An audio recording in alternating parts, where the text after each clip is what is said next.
Okay, there we go. That's getting a little some frame drops for a bit, so figured there's no point in saying hi until those were cleared up. Okay, you know what? I don't like that size. I kind of want to get used to a larger UI, mostly because I want this number to be more visible, but for editing purposes, not editing for like editing the stages, I think the larger UI makes more sense because these are huge. But yeah, once I do runs, I want this. Well, I guess I won't be using this timer, so maybe it doesn't matter. But I know this is fairly tiny and gets kind of destroyed by compression. I want that one to be more legible. I can't hear the game. That's what's wrong.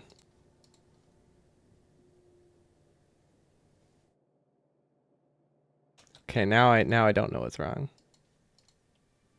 There we go. There's sound.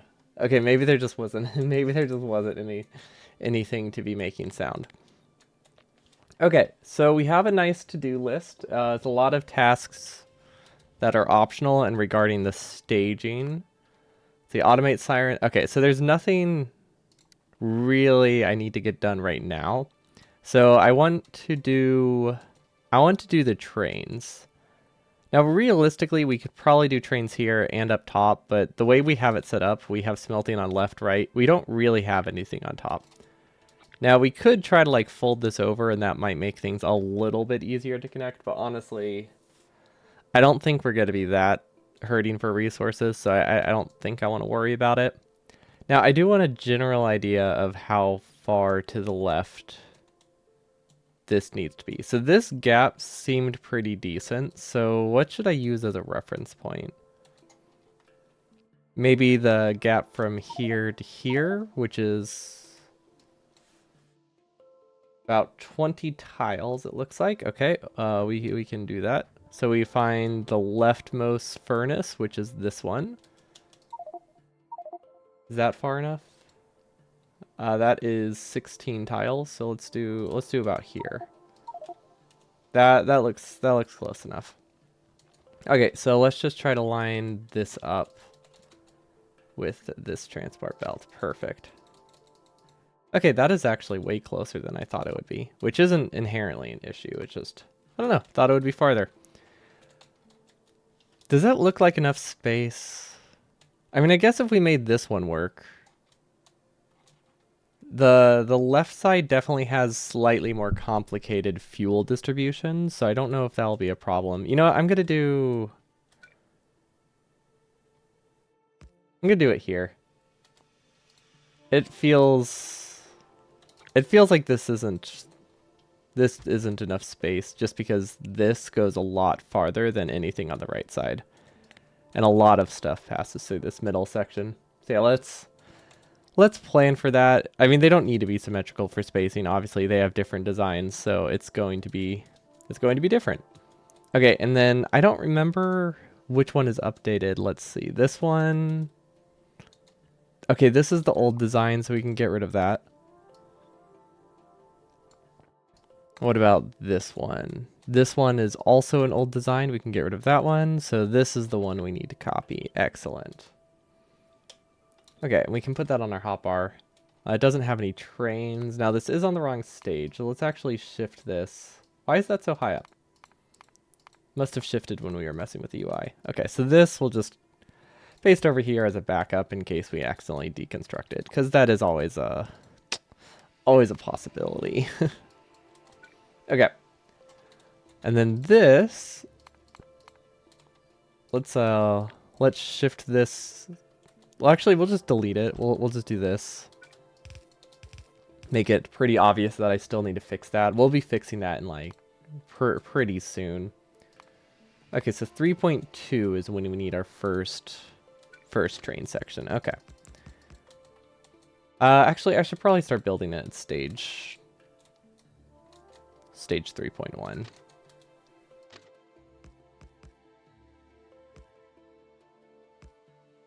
Okay. Can't wait to add train signals. I guess I don't really need a ton of train signals in my base, considering we don't really have automation on much of this stuff. I guess technically this one is automated. Okay. Yeah, I want this like central rail built early because I might be manually like connecting some resources through depending on how I care about how fast I want to get this up. I probably won't, but I do want this rail, or I do want this rail built. Also, I might just, it just kind of makes sense. It's built the same section as this time. Okay. So now this section, we're just using this one as alignment, so we can just kind of, we can change the stages whenever. Okay. So now we take this blueprint, it will line up here perfectly. Awesome. Okay, how does this look? This is actually pretty low. We could place it higher, but this does line up really nicely with the crossroads. So I think it's fine. Yeah, yeah, 3 of these connections are really easily. The solid fuel, a little bit annoying, but that's not too bad. Okay, so do we have a standard for how we've been connecting these? No, we do not have any form of standard at all, actually. Okay, so we won't worry about worry about this early part, I guess. We'll just roll with it. We'll just connect it like this and assume we'll use this space. But yeah, this section right here, incredibly trivial to set up. Wow, look at that. We already got some iron. Cool. And then this one can go straight up and over. Perfect. Okay, yeah, it's definitely, this isn't too tricky at all because we did the complicated things a while ago. This one we should shift over because cutting through this section makes a lot of sense. And then this connects here, which we should probably end with just regular red belt. And voila, and then one more to go. Yeah, I'm moving them over and then sending up just because having space on the left to work with is a lot more important than having space over here. So this one, actually, can I cut this through here? Nah, that's not that much. That's not that much better, if at all. That much better implies it's better in any way. Okay, so this could actually come from a little bit higher. That would make a little bit more sense. So this should actually go here. I don't know if that really does anything, but it feels better. And then this can now have clearance here to send iron up. Okay. Yeah, that's fine. That's fine with me. And then this one is used in the later stage. So we'll go this up as far as we can, and then we'll just connect it here. Perfect. Okay. Nice and straightforward. Those very, very easy connections to do, which makes sense because it's pure iron. We haven't needed any copper yet. Oh.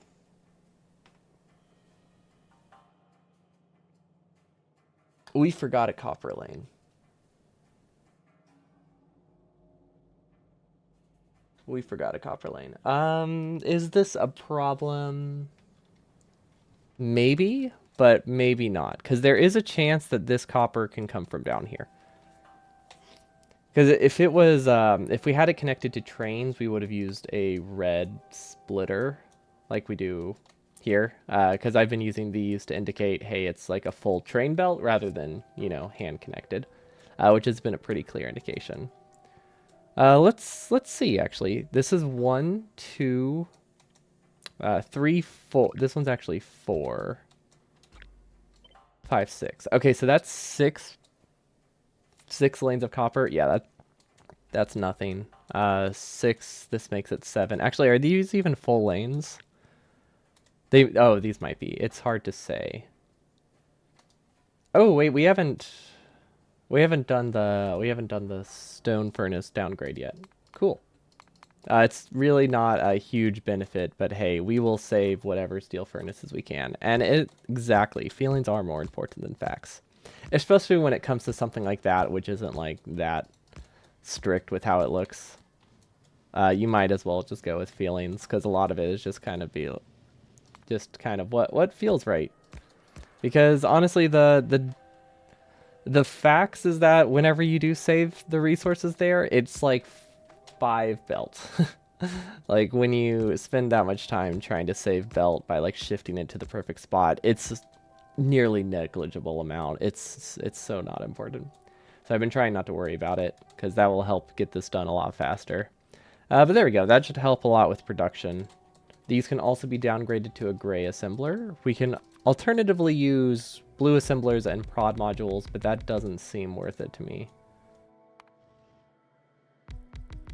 Because prod modules are still a little bit expensive at this point in time.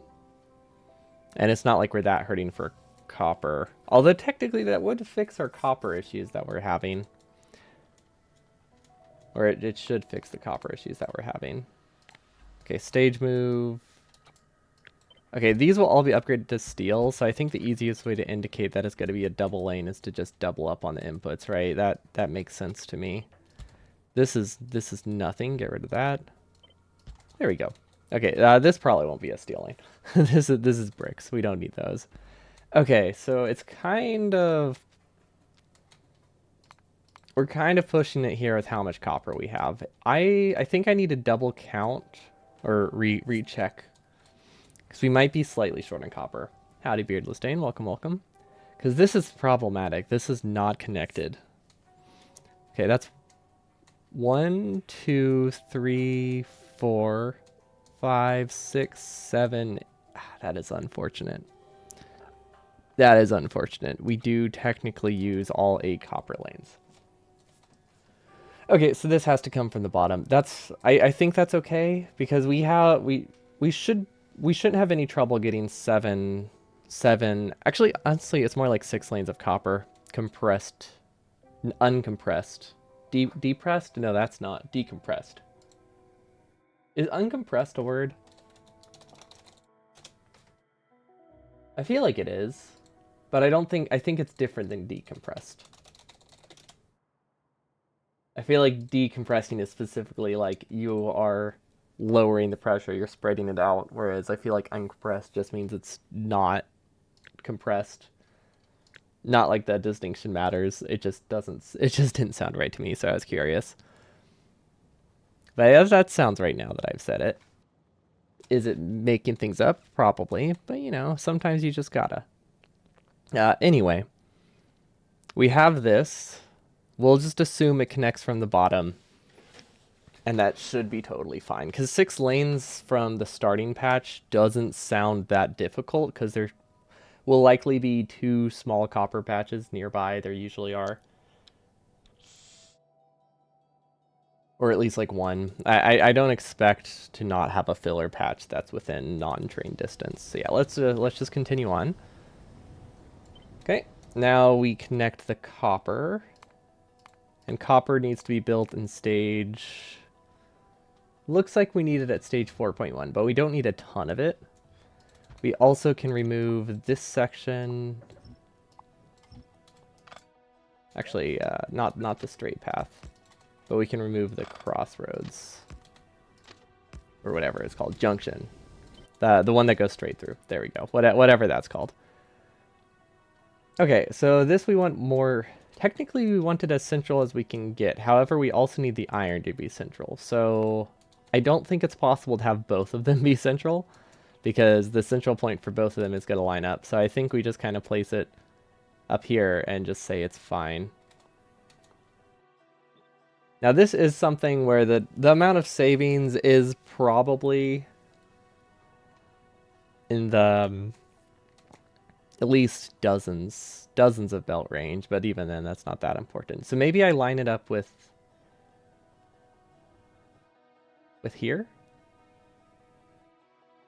That way it can go straight through. That seems all right to me. Google says uncompressed is a word. Okay, well at least it's a word. Don't know if it means what I want, the same thing, but it is at least a word.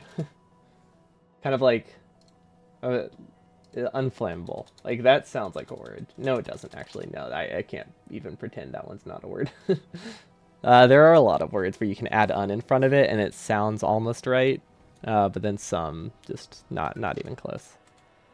Okay, honestly, that spacing is pretty decent. And then if we just deconstruct this, we can place this one as close as we possibly can, and it should be good. Plus an extra 2 dials. Perfect.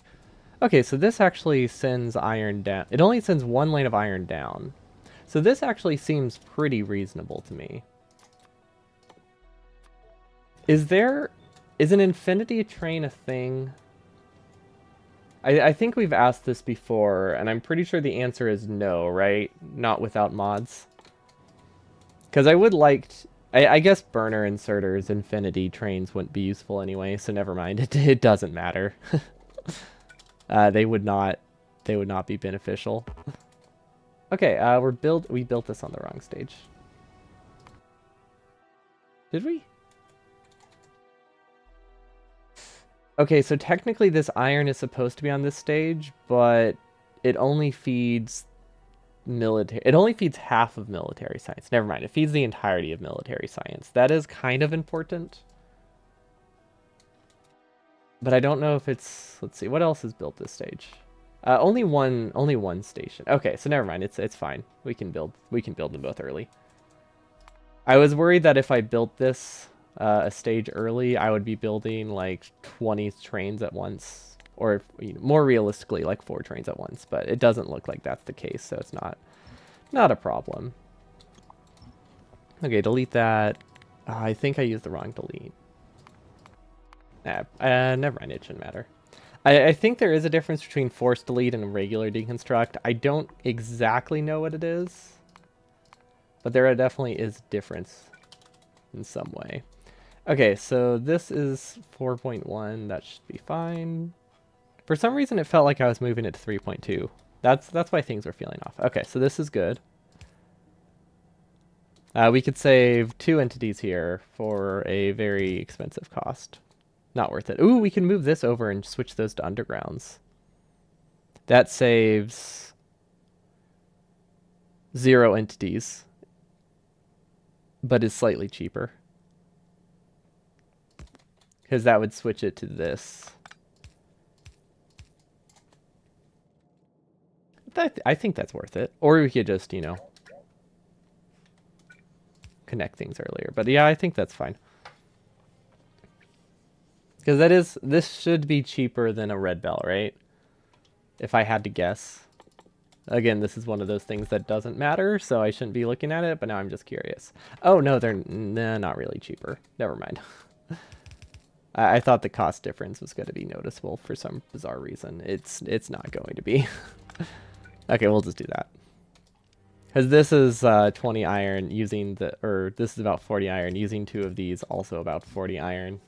So yeah, doesn't matter. Okay, and now iron connects up here, or spawns from up here. Also, I guess this isn't where the undergrounds are gonna be necessarily. Actually, is it? Yeah, I guess I shouldn't care that much about entity savings, because once we remove these infinity chests, things will look a little bit different. The reason we even have these infinity chests is because there's not a great way for us to add them do the left side. Maybe if we do something like this.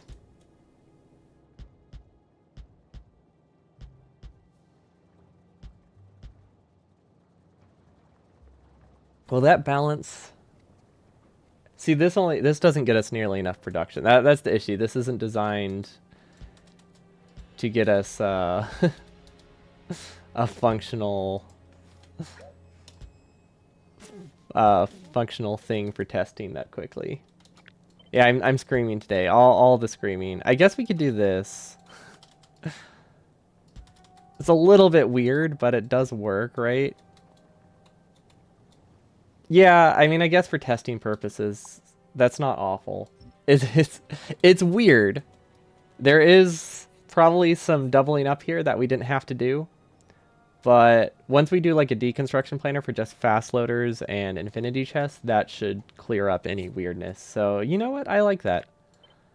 And then there's a compressor over here. However, I feel like the compressor is going to be just undergrounding through it. So we should just be able to do a double underground. Perfect. Okay. And now we want to copy this down below, and we need to make sure it's the correct stage, which is this one. Except for the fact that these are all supposed to be iron.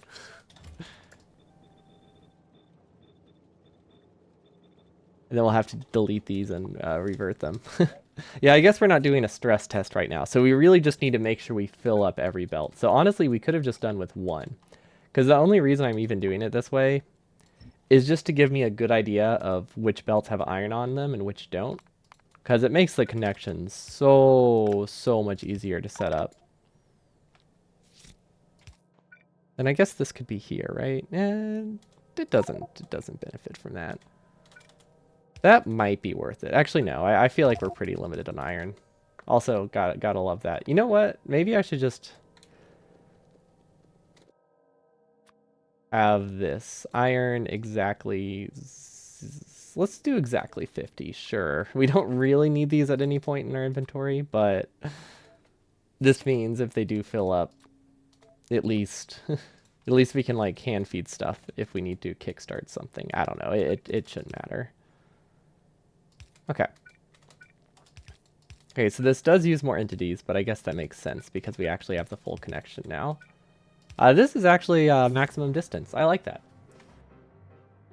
Okay, did we do that on the right layer, though? That's the real question. Okay, that should be good. This is such a weird design. It makes sense, but it is weird. I will say that. Okay, so now we should be able to copy this and just paste it here and get iron. Yeah, it makes way more sense to have the connections on the left side as opposed to having them where the compressor is. I guess we can technically move these one more tile over to save a couple entities here and there. We can do that at the end once I do the compressor. Because once I do the compressor, it might be nice to just have these non-blocking. Because the compressor will definitely change a lot of things. I am wondering if I should have the prio here. It honestly might be better to do a 50-50 split. Because, like, priming the outpost is important, but so is priming the furnaces. I guess since they both matter, they'll all get filled eventually. That's the important thing. Okay. Okay, so one of this needs to go down, right? Yeah, okay, so this one needs to go down. And then this one needs to make its way over here. That is unfortunate. That feels like a lot of entities for nothing. But again, I don't think I care that much. I feel like I should care, but it's so insignificant at the end. Because I think we're at the point where if we do this perfectly, we'd save, what, 200 entities maybe? In terms of red belts? Yay! 200 red belt. That's like a minute of production in my 12 to 16 hour run. The world will end if I don't get it perfect. Okay, and now we can start connecting copper. Okay, so there's 2 copper connections, which are really easy, so that's good. And then I actually want to bend this a little bit farther, so that way we can clear the iron belt. Yeah, that should be good. I don't dislike that. This one, yeah, again, not an important amount of entities. Let's roll with it. Okay, have we been connecting these on the correct layer? No. This first iron belt was actually not done on the right layer. Fortunately, it's easy enough to follow. And that's why we move these back. So that way it's very clear to see if we have iron being built correctly. Okay, so this should give us iron to the right spot for military science. Excellent. And honestly, I think, you know, I've been debating if military science should be early. I really don't think it needs to be. Because the amount of military science we need for defender capsules is pretty low, right? That's really our only limiting factor right now. I want to start building up defender capsules. That is 100 military science. Honestly, we could just do a hand-fed military science somewhere if we really wanted those early. But yeah, I think we have other concerns because that'll produce in just a few minutes. Okay, now we can go to the main layer. Excellent. Okay, so copper's connected. This one should be good. I am so glad that we did all the connections before making the trains, because this makes it feel like it's just going a whole lot faster. Because when you have to do the trains and this at the same time, it's just a lot at once. It gets a little whelming. Okay, this can go straight through. Excellent. And that was actually pretty good. Also, I feel like I've wasted a couple entities. Yep. just by connecting to the farther splitter, because we just had it assigned to a random spot initially, and I'm like, oh, that must be the correct one, when really the correct one is whichever one happens to be easier to get to. Okay, now iron. Oh, that's actually all the iron we need for this layer, right? Yeah, okay, so this fills in the gaps here. I remember this now. This fills in the gaps because this just needed like a tad more iron, and this needs a tad too little iron, so we just kind of compress it to a different spot, or not compress it, we send the excess. We reuse the excess. This one doesn't matter if it's close or far, because either way it's one underground, so we'll just connect that there, and then we should have one more iron to connect with this belt, which theoretically I think we can go on the inside, and that would be good. Unfortunate. Okay. I would like to clear this gap. And this gap. I don't want to mess with the you know what? We will mess with that one, actually. We probably could have done the same for most of them. Actually, no, this one doesn't have a ton of flexibility. Although this could come from here. Although that shifts everything, so that might. Yeah, I guess either way it's going to make it that one of these doesn't line up properly, so why worry about it? Okay. And this actually lines up really well. This doesn't feel like it wasted much. Okay, why does this look like it doesn't use a full belt of iron? Because it doesn't. This just objectively does not use the full thing of iron. Maybe, yeah, we have some spare iron here. I guess, okay, so this doesn't actually produce 8 lanes. It could be because iron is actually being consumed in full, that I realized I could not, I couldn't round like I do with copper. Because copper I generally round up to the near, down, well, kind of up to, in terms of how many lanes I have, because most copper lanes are actually 80% lanes. Whereas iron, most iron lanes are about 95 to 100% utilized, which is an important distinction, I think. And then I wanted to change these to fish, because it makes more sense to me. Although we should probably change it in the correct layer. Because the whole point, I want it to be fish because it makes it a lot clearer that there's something here and it's not just a red belt. Yeah, fish stands out to me. That's all it is. Okay, this is sorting out fuel. Okay, so it's only those two. Awesome. Then same with this one. Although this one I can actually now just copy and paste. Cool. And then for the bottom one, I'm pretty sure this one is on a different layer. Okay, this looks pretty solid. I should make a note. Yeah, my to-do list is really just a notes list. Spare half iron lane, question mark, at first train. Because I am not sure if we actually have that. Because technically we are pushing it if we say this is a full 8. But we'll leave the note there because we could have the spare. Have we used all the copper? Okay, it looks like we actually connected everything we can. So we need another copper lane. We've connected all the iron that we have visible, because that's down here. Okay, cool.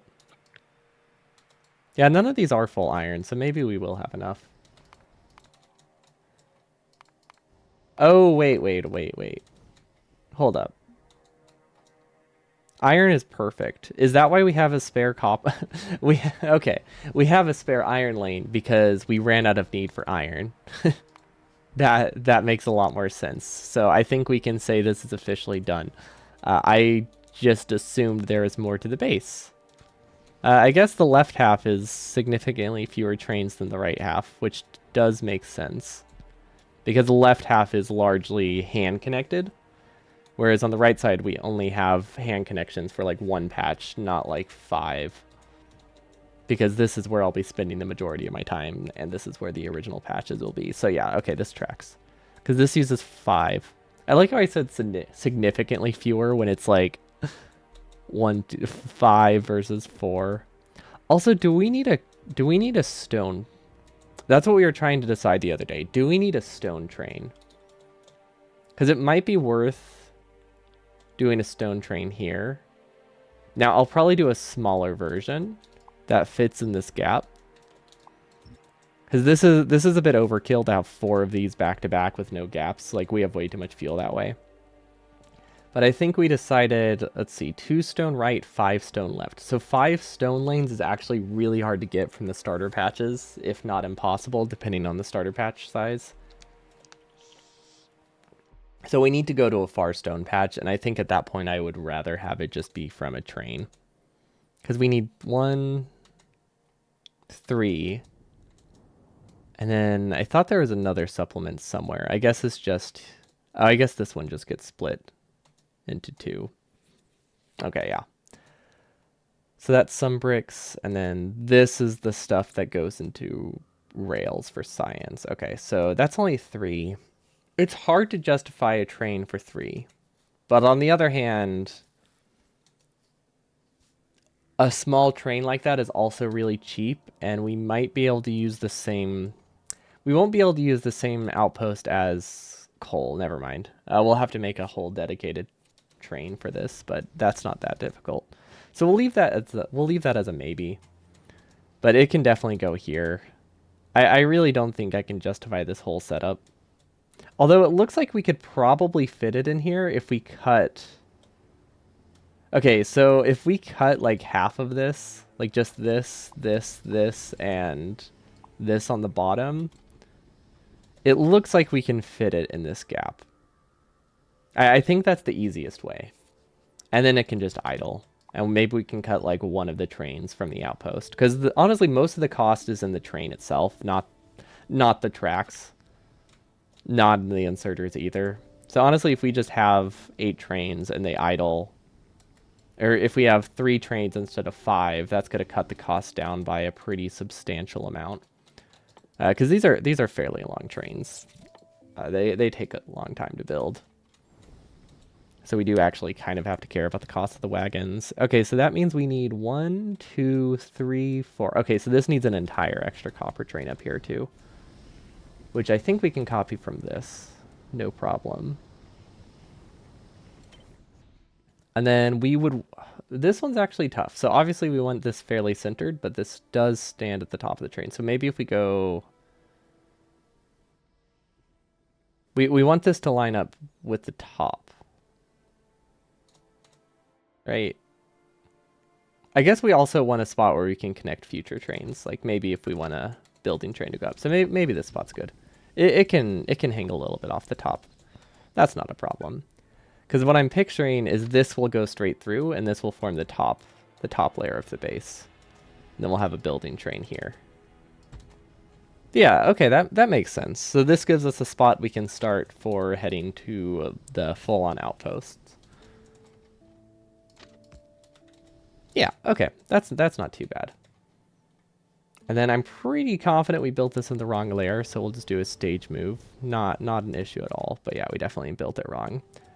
Okay, so there's 2, 2, 1, and 1. Okay, that's a fairly easy connection. And again, we have the compressor, so we're going with our gut feeling that these need to be as far over to the left as we can. Or not even just far left, just one gap to the left, so that way we have plenty of space for the compressor.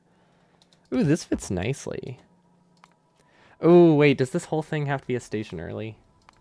Oh, never mind, this is supposed to be this stage. Okay. So what's 5.1?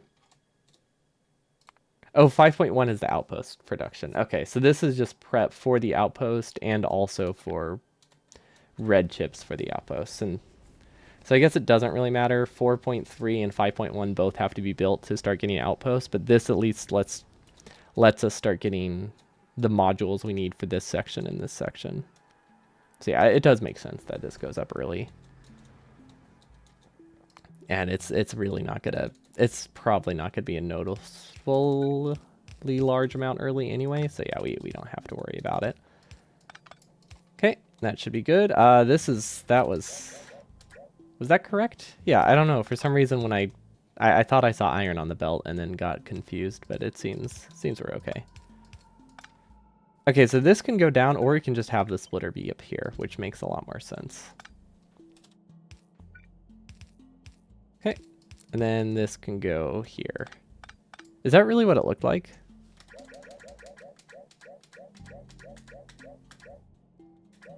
Okay, so this is...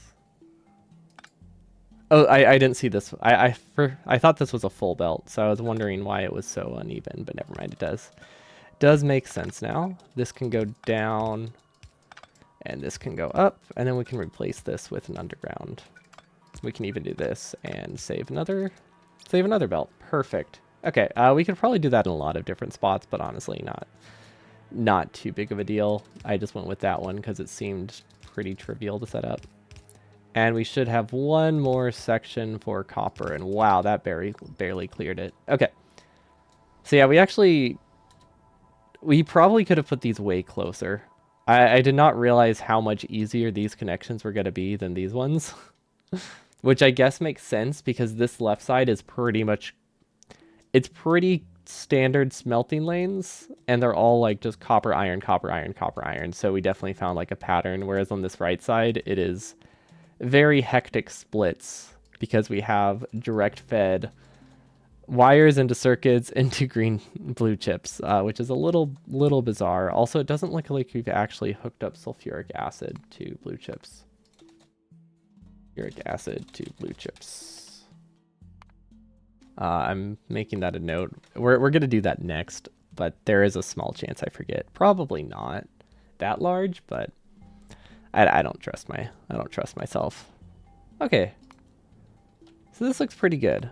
We have 4 lanes on the left, 5 on the right, plus 6 if we count the coal lane. And then we can do a small train here for stone, and I think that won't be a problem. Okay, now we need to do the fuel compressor. And then we also need to figure out how we're going to hook this up. So we obviously want this train to be able to go down, right? I guess it's not that important. Because we don't want to block the early path. Because right here, we want our early connections to be really easy. However, these can come from the bottom. So we can have the train go as far down as... Let's see, where would that be? Here? Actually, I want this to be in like our first building stage. Because this stuff is built by bots. This stuff is built by bots. This stuff is built by bots. Okay, so all down to here is built by hand. So we want this crossing to be really... This crossing right here can be tricky. So that gives us this space for us to send building trains on for future outposts. That's why I'm trying to get this extended as much as I can. Because it would be nice to be able to build, you know, somewhat down here without having to start it up here. Actually, we don't have a lot of spots we can connect trains. I guess we have this spot. I guess it doesn't matter that much because eventually we'll just have this going here and then other stuff will branch off of this one. So yeah, it's not a huge concern. So we have one on the bottom, one on the top, one on the right, one down here. Four major sections we can branch off. Okay, that shouldn't be a problem. We'll be able to make that work. Because I figured we'll have these connections here and then they'll just be compressed to the left built by bots. Okay, so now we need to work on our compressor. So up until this point, we have 1 lane of coal, which is very obviously not enough. Like, is this read up like I just landed a large coup, robbed a bank, or killed a rival family? You know, it's sometimes you just got to do those things to play Factorio. Like, it's a very important game. If I have to rob a bank to do it, you know, it's got to be done. Yeah, we have a lot of, like, to-do list tasks that are very, very minor that I just want to get done today. Okay, so this is a lot of iron, actually. I don't know how we're going to get this from the starter patches. We might have to accept that one of the starter patches we go to is fairly far. Like, instead of being here, it's going to be, like, over here, and that's going to be built by hand. Which isn't inherently a problem. We'll still be on a keyboard at that point. The reason we're doing the train connections is because once we get to this late in the run, we won't be using a keyboard anymore. What is this? Is that a Roboport? That has to be a Roboport. Yeah, okay. Okay, so fuel. Here's my thoughts. We will have straight lines here with iron, straight lines here, and then we'll be able to just send a pure lane of coal up here, and we will side load at a couple various points. I think that is reasonable. So we will shift all of these over, because I want to I honestly just want to say, let's move our base like 10 more tiles than we would put normally, like if we were to do like default settings or something. Because the more we shift it to the left, obviously the longer it takes to go from outpost to our base. But that doesn't affect us for very long, right? So it's nothing too important, but it makes it that I can leave gaps here for sending resources later that are hand-built very easily. So I think it's a worthwhile trade-off.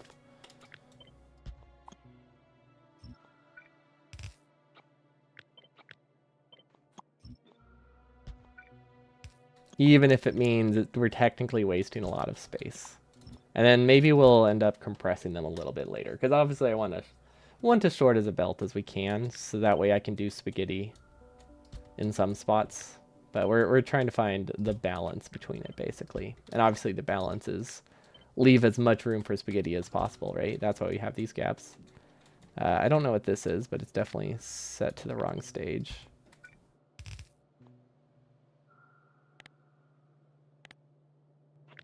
Okay, this is supplemental solid. Okay, so this is important that we move early.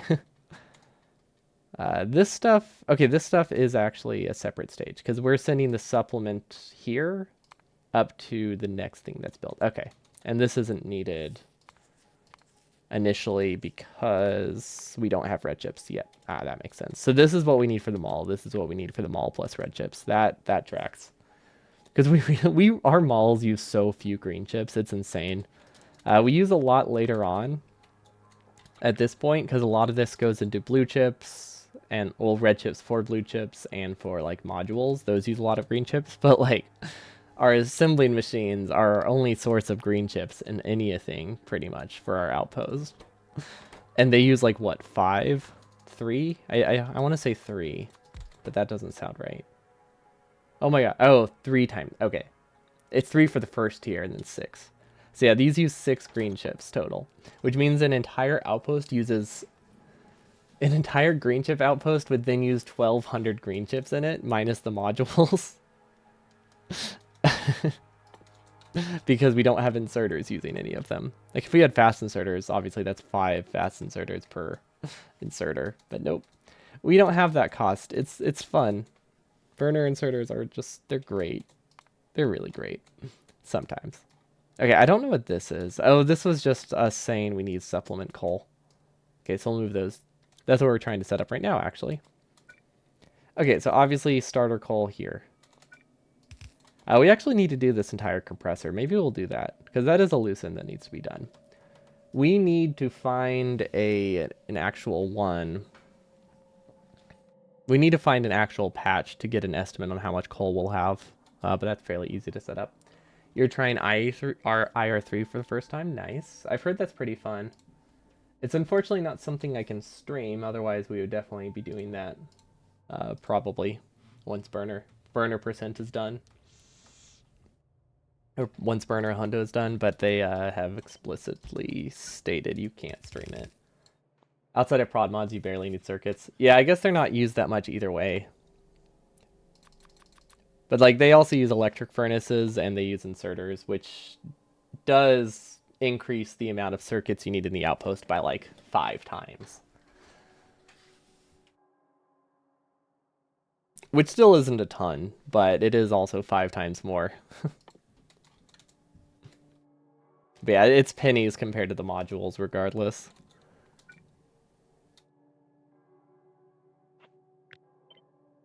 Okay, so this actually won't be supplemented like that. That would be silly. Actually, wait. Yes, it will. No, it won't. No. Why isn't this running? This must be disabled. We probably have this stage disabled. Yeah, that makes sense. But yeah, IR3 is pretty good. I've heard good things. Wish I could stream it. Maybe one day I'll eventually just play it casually. Although I don't tend to play this game much outside of streaming. Mostly because then I wouldn't have the energy to stream the game as well. Okay, so this can go up. This is pretty safe, right? Oh, but then we don't have a good spot we can compress it. Yeah, that should be fine. Okay, so one belt here is enough for... Okay, I know we use more than vanilla, right? So let's do the extremes. 24. Let's say they use 72. So each furnace is 162 counting the inserter, which is an extreme, but I think that's fine. Like, it's never really going to run full speed, but it does run close to full speed sometime. So I would rather overestimate coal for sure. So 162 times 48. So one lane uses 2 fuel per second. Okay, so we can only do 8 lanes with a single fuel. Is that true? For some reason I thought it was 8 in vanilla. Or 8 with electric inserters, but I guess it must be 16 with electric inserters. Okay, so if we can do up to 8, so that's 1... we have to count this one too. We'll just round. 1, 2, 3, 4, 5, 6, 7, 8. Well, that's easy enough. Okay, so this is the max we'll be able to get out of the coal. I think start time is going to be incredibly high if we do that, so we should probably go... Ooh, that fits nicely. That fits real nicely. It's not that early, but honestly, that's fine. Yeah, I think I'm okay with that. Ooh, wait. And then we can send this straight through. Okay. This is very smart beltable up until that point. Okay, unfortunately it is no longer smeltable here. Smart beltable.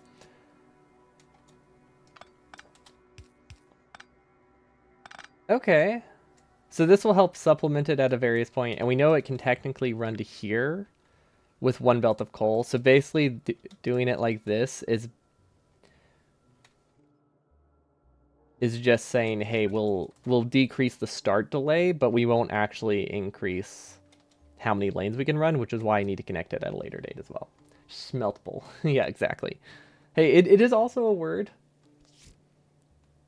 So, like, you know, does that mean anything? Not really. I guess just because it's a word doesn't mean I said the right thing. But it's the only defense I had. Okay, so that should be fine, and then we start supplementing chemical fuel here. Okay, now this is the fun part. This stuff is built by bots.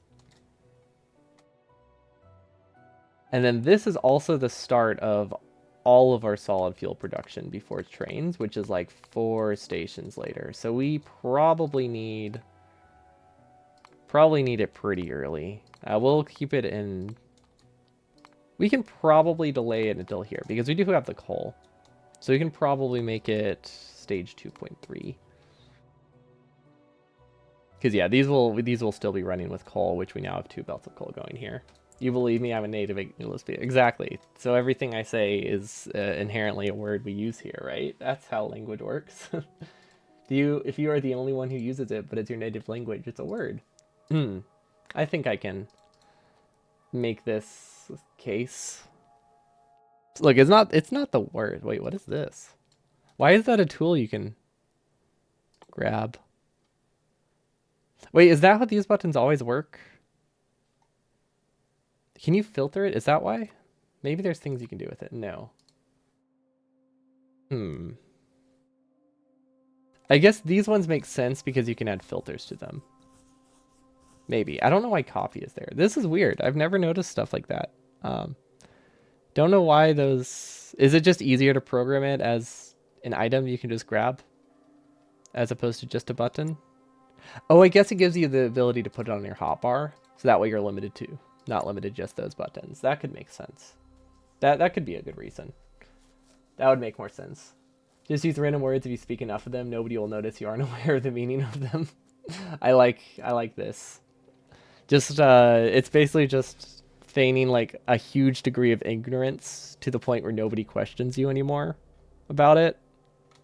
And I think that's a grand solution. Okay, so when are we doing advanced oil? Way before this. Okay, so we can do advanced oil here for the outpost. And then this right here is actually the perfect ratio. Tools are items if you want to do drag actions. Oh, okay, so you have to make them items if you want to be able to do something like this. Okay. That tracks.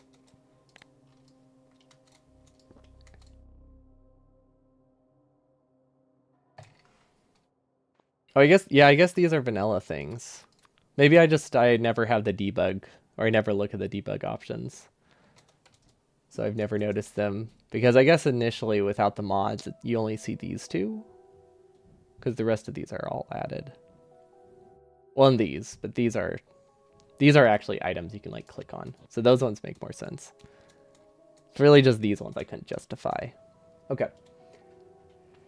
So this is a good ratio. It is slightly more than one belt of fuel, I think, right? Yeah, okay, so we can probably cut one from this, but let's use these ratios here. So this is 5, 18, and 60. So if we just cut one here, I think we're good. And then we might be able to cut one of the heavy oil, although that part doesn't matter that much. Okay, so we just need to design a setup with 60 assembly machines. I was hoping this would tell us the amount of assemblers that are producing. It doesn't. I don't think. What if we do this? No, okay. I wanted to see what would happen if we selected an inserter for moving a liquid. It is not interesting. Wait, is the ratio actually 1-to-1 when you do cracking? I've never noticed that before, but it is, yeah, it is remarkably close to 1-to-1. I mean, it's not perfect. I think it's like 1.9 to like 2, or like 1.95 to 2 probably.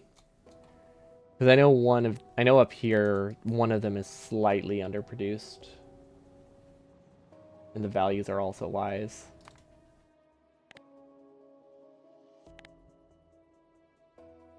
But yeah, they're definitely close. Which would explain why it's a roughly 2-to-1 ratio for the chemical plants. Yeah, that tracks.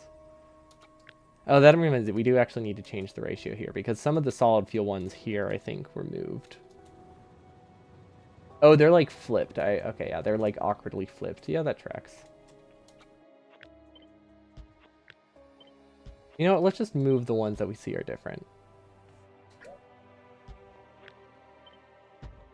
Okay, I think that's all of them. So yeah, that's 20, and then we have 40 left over. Okay, yeah, that's perfect.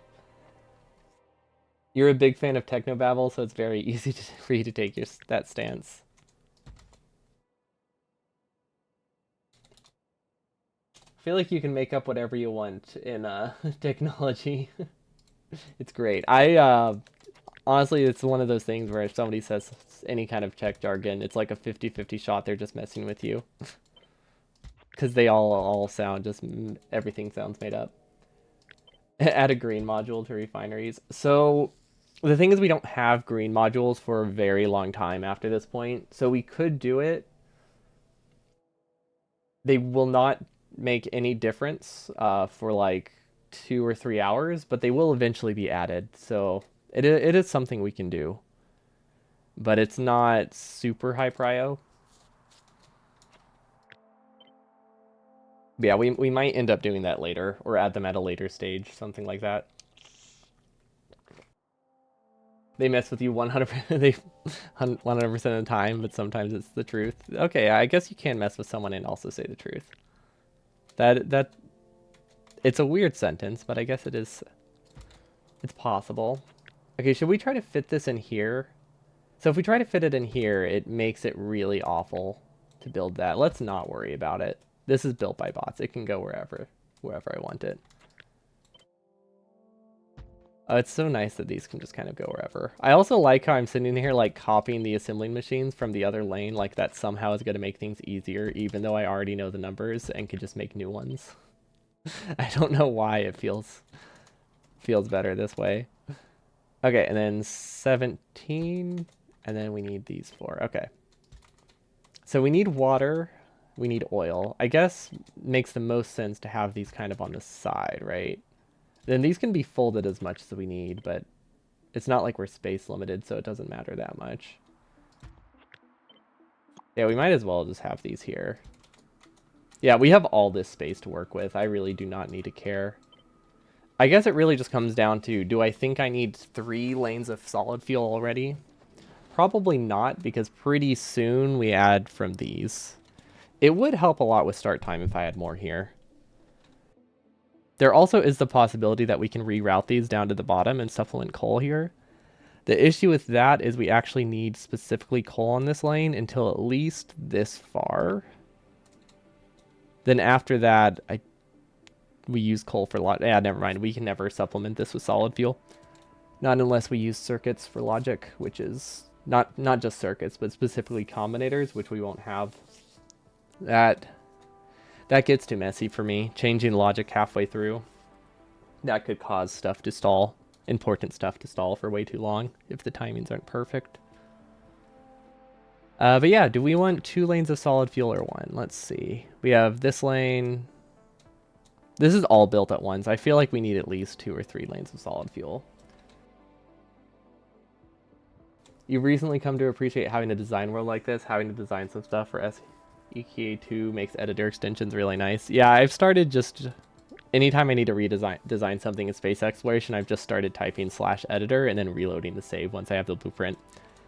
Because it really is a whole lot nicer than having to build things real time, especially when your bots are slow and everything's far away. Because like either way, you're just designing it, right? Now, if I were doing like a challenge run, I wouldn't do it in editor mode, but for the most part, but for modded playthroughs that are just like casual 100, 200 hours, yeah, I'll make things in editor mode. It's nice. I could do this one early.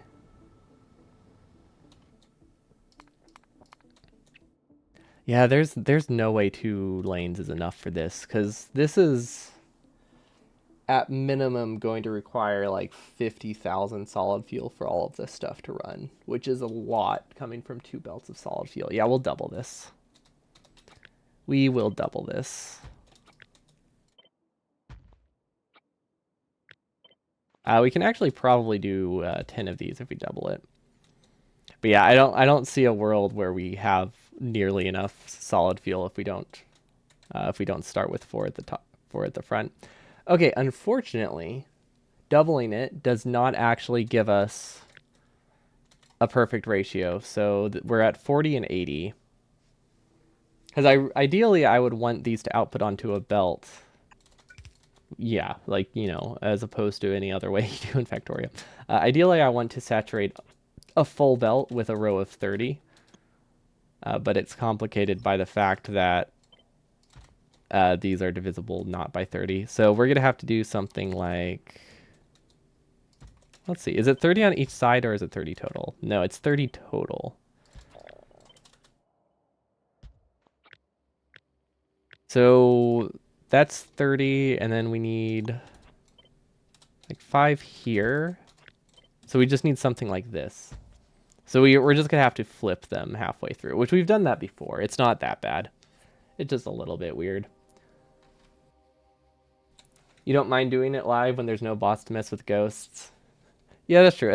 Unless you're doing circuits or something, then you won't be using ghosts, and then it's problematic, and then I start to really like editor extensions again, or editor mode again. But yeah, if you're just like placing basic assembly machines, ghosts work pretty fast. Although some things are hard to visualize in ghost form, or can be. Okay, so this is a little bit awkward.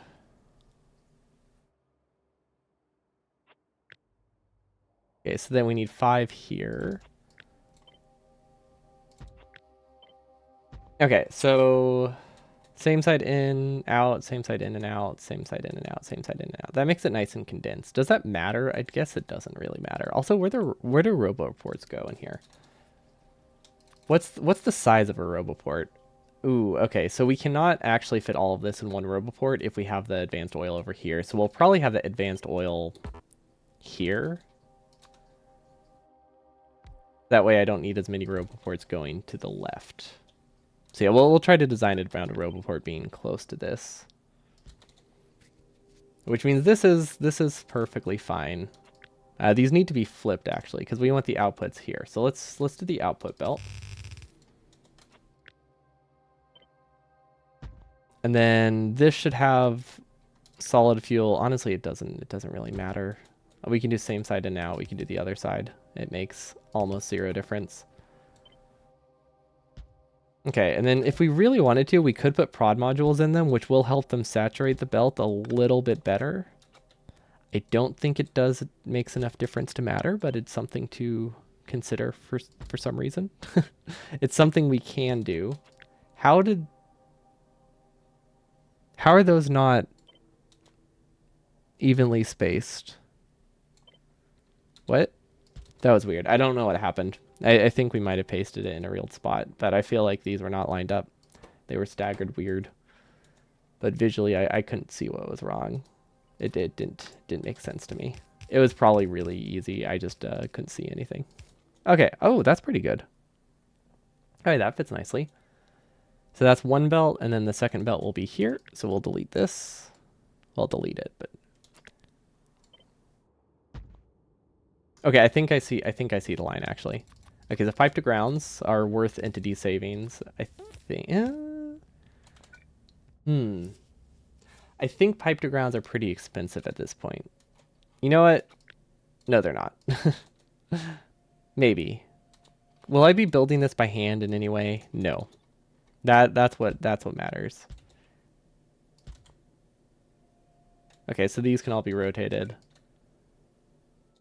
How did I manage to place all of them the wrong way and then remember I have to re-rotate them? That's on me. I mean, I don't know who else it would be on, but it's definitely on me. Okay, this would actually make more sense to do that for 2 more entities at that point. Okay. Same thing down here. Okay. These are all the wrong way. Excellent. Just what I wanted. There has to be a better way to rotate it, right? Okay, I can rotate it with a blueprint. I can't rotate it with another assembly machine. That's weird. I don't know why that feels odd to me. Okay, now these all output here. Now these are going to have to be same side in and out, I think, for it to work. Because this is switching from a different type of fuel. Yeah, okay, so this section's going to look a little bit awkward. But it shouldn't be, it's not going to be difficult. It's just going to be a little bit of a weird ratio. Yeah, okay, I see the line. So this goes here.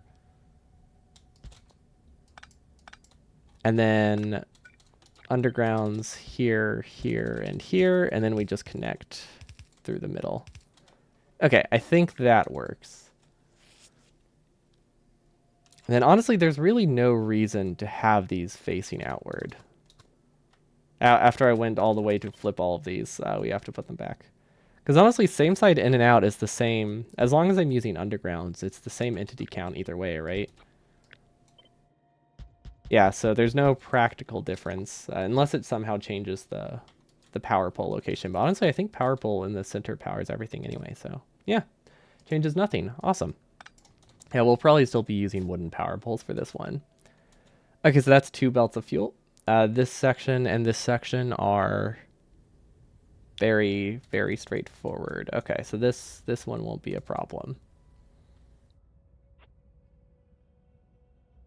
I guess we have to choose if we want to use more belts or more pipes, which is why this feels wasteful. Well, these aren't going to share the bottom side, so these might as well share one side. So we can do this, but for all of them? That doesn't double up on the outputs that easily. Nah, it doesn't matter. It's cheap enough. I need to not care about it. Okay, let's do a space of 3, and we will do undergrounds, and they'll feed the one across from it. I think I like that plan.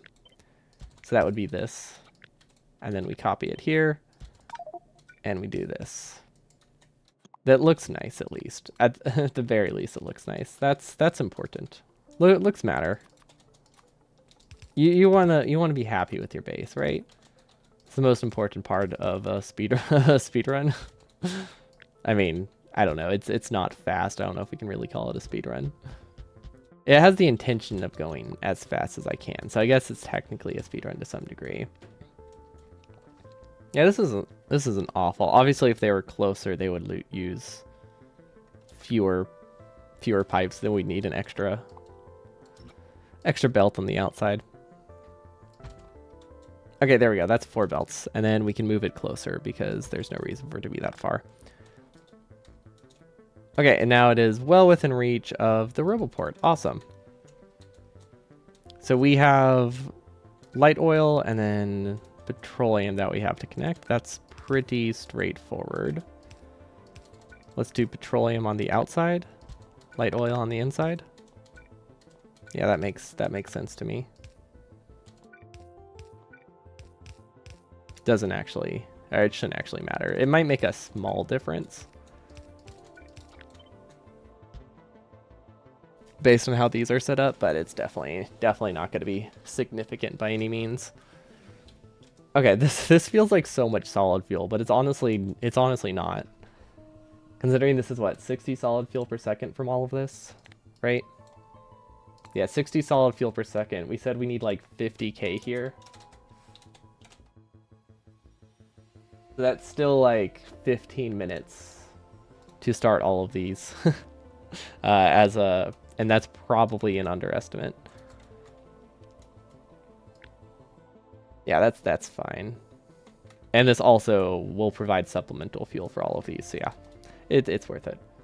Okay, so this will go into a compressor, which we definitely need to set up.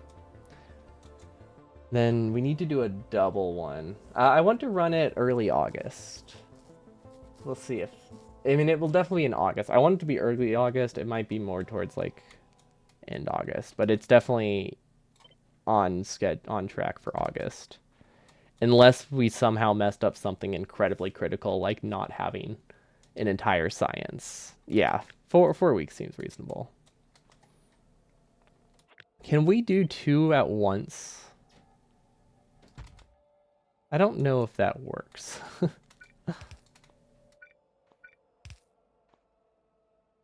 I mean, there's definitely a way. I don't know if it works well, is really what I should be saying. I guess we can make it work. We just need a larger gap, right? Because you can make any of them work. There's not enough pipe. These don't produce fast enough to ever saturate a pipe, right? Yeah, we won't have any problems with pipe throughput with only this many assembling machines.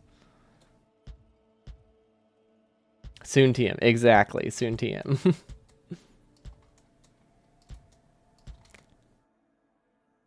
I think there's a better way. I think sharing...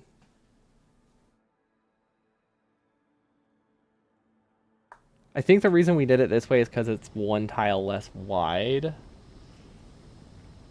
But I'm pretty sure I remember there being a better way if width doesn't matter as much. Yeah, okay, I think I remember how it looks now. We can do something like... Why did I delete this? How many were there? I didn't check. 34, okay. We can do it without gaps. If we have the width to work with, and it makes it a lot less tall. The only reason we didn't do it here is because we didn't actually have that width to work with. Okay, so this basically has an underground here. Goes like that. This goes here, and then this goes here. Okay, so that's the general idea. It does use a lot of undergrounds, but we can also make it use a lot less if that's a concern. Okay. And honestly, maybe we can just do 1 long row. Maybe we don't have to double it up. That's silly. We have to double it up. Oh, we could probably do it in 3, though. 3 would be good. I feel like 3 wide would be roughly roughly the correct width. Oh, I was wondering why that wouldn't line up. I accidentally copied the train. There we go, and then we'll just copy the last section manually. That goes here, this goes here. Okay. And then for fuel inputs, doesn't really matter. I don't think it can go straight across though, right? No. It needs a gap in between. I'm assuming they're supposed to be staggered by 2 tiles, right?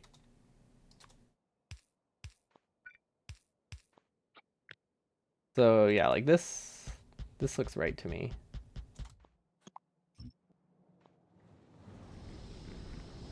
Yeah, okay, I don't know. It just looks a little bit weird. I've never done oil refineries without a gap between them. So it just feels wrong, even though it's, no, there's nothing wrong with it. Okay, so that's 20. So if we do a third one over here, can we line these up?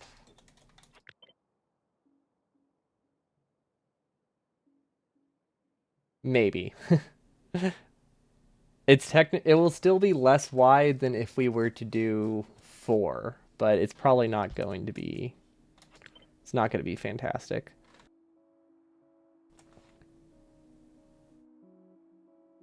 If we just make this a solid pipe, maybe things look a little better.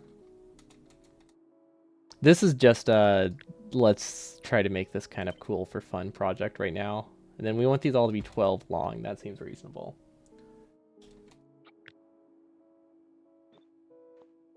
Okay, we can obviously just... we could also just make it 4 wide and do 2 of them. That also works. Can we get it in one Roboport if we do it? I do like the idea of fitting in one Roboport. Actually, I like that idea a lot. Okay, so that's not short enough, but we can probably fit them, right? Yeah, we can. Oh, we can definitely make it work. Because this Roboport is pretty wide. Even with the tall one could almost work. Although that's pushing it. Okay, so divided by 4. 34 over 4 is about 9. So that goes up to there. Roughly. It's not obviously perfectly divisible, but it should be close. Okay. And then we have space on the left for all of the heavy oil. Okay, I like that. Is there anything we can double up here? It looks like we can double up the heavy oil. I don't think we can double up anything else, but we can definitely double up the heavy oil. Wait, never mind. Wait. No, we can definitely double it up, just not like that. There we go. I don't know how I butchered that one so bad. That pasting. Oh, I guess I just saw the T and then I lined it up with this T. Okay, it does make sense. And then there is a possibility we could get these connected easily, but it's not. Well, not easily, but for only a couple additional entities, but that's not worth it. Okay, that's 36. We can cut to make it 34 if we really want to, but we definitely don't need to.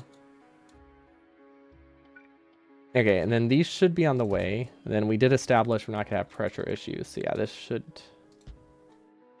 I guess we're only doing 1 tier of cracking, so yeah, we're not going to have a problem. Either way. And I think we need 10. Is there any way to do cracking with this spacing? Probably. Is it worth it? Oh, it's what we did here. Yeah, it's totally fine. Honestly, we could just take from this too. That makes the most sense to me. Okay, so this is 36. I don't know why I said 36. This is 6.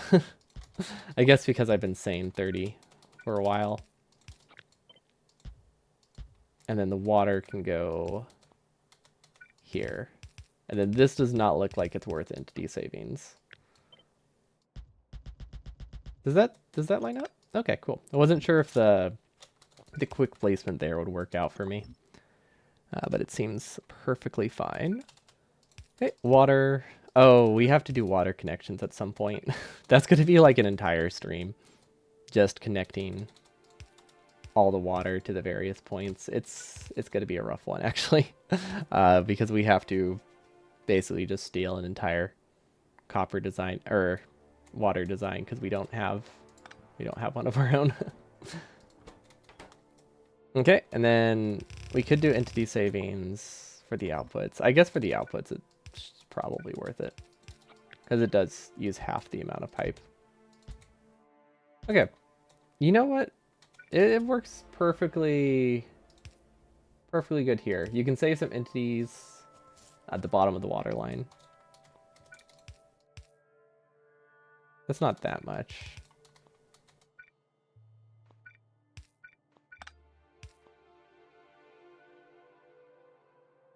Yeah, for this part, I only care about entity savings if it's something I copy like 5 times. Or a bunch of times, when it comes to pipes at least. Yeah, steam inserters are cool. They're a lot more confusing to set up than burner inserters, but not having fuel on the belt is kind of cool. Okay, so this uses petroleum. Okay, so petroleum is going to be annoying, isn't it? Actually, no, it's not too bad. We can do light oil connection. We can do one connection through the bottom, but the rest of them have to be through the top, it looks like. I'm going to move this over. I'm going to move this over for one specific reason, and I feel like... Actually, no, we know what this is going to produce. Sometimes outputs are weird when it comes to fluids, and they pass stuff through it. But that has to be... It has to have like an... Like you can pass light oil from this side to this side effectively. It's not relevant here though, because it doesn't refer to the outputs. It's really if the input is the same. You run into it a lot in space exploration. You don't generally run into it in vanilla though. Okay, so this one is petroleum, which I am actually very glad we decided to connect petroleum around the outside like that. It makes sense to me. Okay. Shift this over. You know what? Let's do this connection later, because I feel like, let's see, this is one, this is one.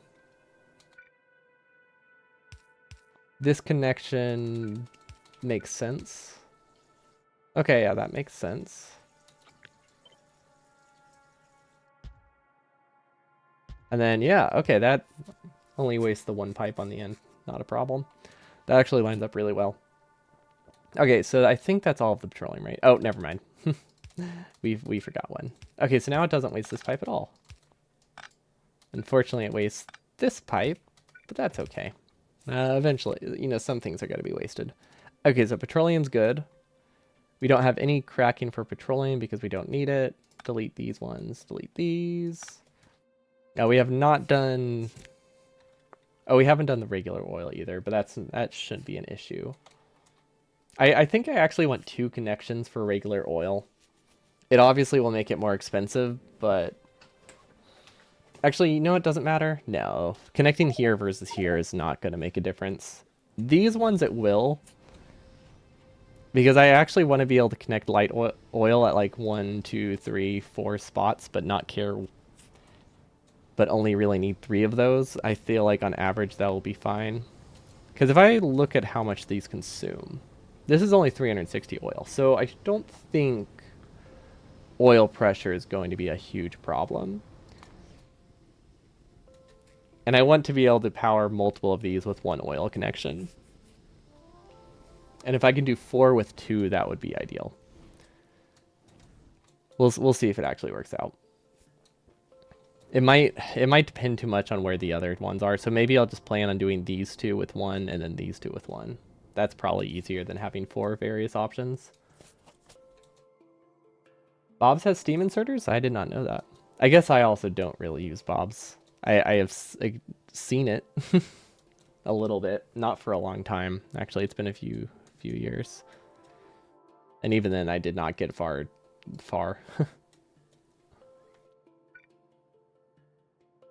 It's really Angels that I have more interest in. Bob's doesn't really add anything I care about. I think Angels has a cool chain for metallurgy. That's the thing I really like.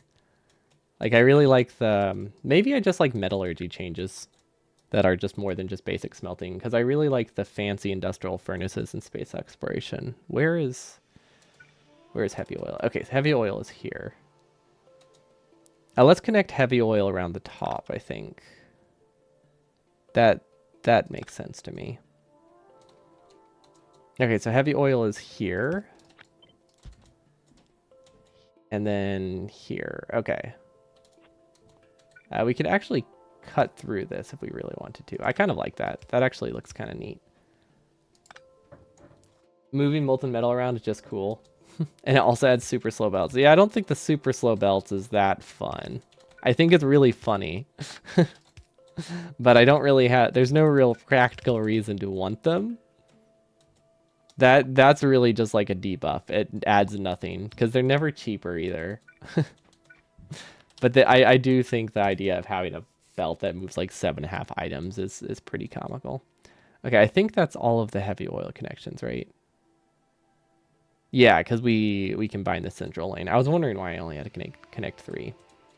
And then light oil doesn't actually connect anywhere yet. So we can go through the middle and then reconnect here, or we can go around the top. I think going around the top makes the most sense. Or actually, more like the middle. Okay, light oil, perfect. Right there, there, and there. Perfect. It doesn't actually waste that much pipe. I'm fine with that. We can move the northernmost connection 1 tile south. Which one?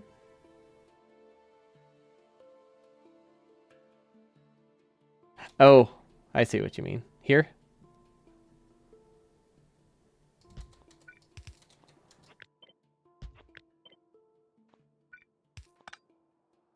Does it save 1 pipe? I think that only saved... No, that only saves... That saves a single pipe. But hey, it's a single pipe. And more importantly, it's like 30 iron. Because one of those pipes was an underground, so shifting it didn't change anything. But yeah, free is free. What would be really cool is if we could have an underground here. 2 pipe? Well, but it doesn't save a pipe on both sides because one of them's an underground, right? It's like if you have this and you make it shorter, it only saves the 1. But it saves 2 undergrounds. Not an entity, but that is like 30 iron each or something. Because they... Maybe not 30. But it's still a lot more iron than a pipe. That's the important thing. Okay. We could probably compress this a little bit. I don't think I care that much, but it is something that could be done. We could also put the Roboport in the middle. Actually, can we put the Roboport in the middle? Yes, okay. Maybe that would be a good option. Because there will probably be Roboports here around the edge anyway. But we won't have them that far because we want them to build our base. So yeah, we'll... Anywhere here connects. Okay, cool. Oh yeah, we're going to have to spend like an entire day trying to fit Roboports in our base. We're going to have a lot of gaps. I'm saying that now. We are going to have gaps in the logistic network. No doubt about it. It's not a problem, but it is something that's going to happen. And I've just accepted it. Because really the only thing it changes is occasionally you'll be walking and the logistic bots that are following you won't be happy. So 1 day road reports, 1 day water. Yeah, exactly. I mean, that's why I gave an estimate of 4 weeks. Because there's a lot of things like that, which aren't really... They're not difficult tasks. They're just very slow. They're just tedious tasks that we have to do. I don't... You know what? That's not a pattern. Let's try to keep a pattern here. Actually, you know what? Yeah, I want a pattern. But how do I want the pattern? Oh, wait. Why did these look staggered? Oh, that's why there wasn't a pattern. There we go. I was wondering how those got off. Okay. Well, we still don't exactly have a pattern. No, this is weird. I thought we didn't have enough space for it to matter. I guess it's because we started getting the pipes from a different side each, or the power poles from a different side. I thought the distance they could be placed was not very flexible, so I kind of was expecting them to auto-place in the same way every time. There we go. Okay, so let's just go from the left. And then this one will look completely different than the rest, right? No, it looks different, but I guess it's not different. Okay, so those are connected. Those are connected. Those are connected. Awesome. Okay, I think these are all powered. We can do in a energy interface somewhere. Cool.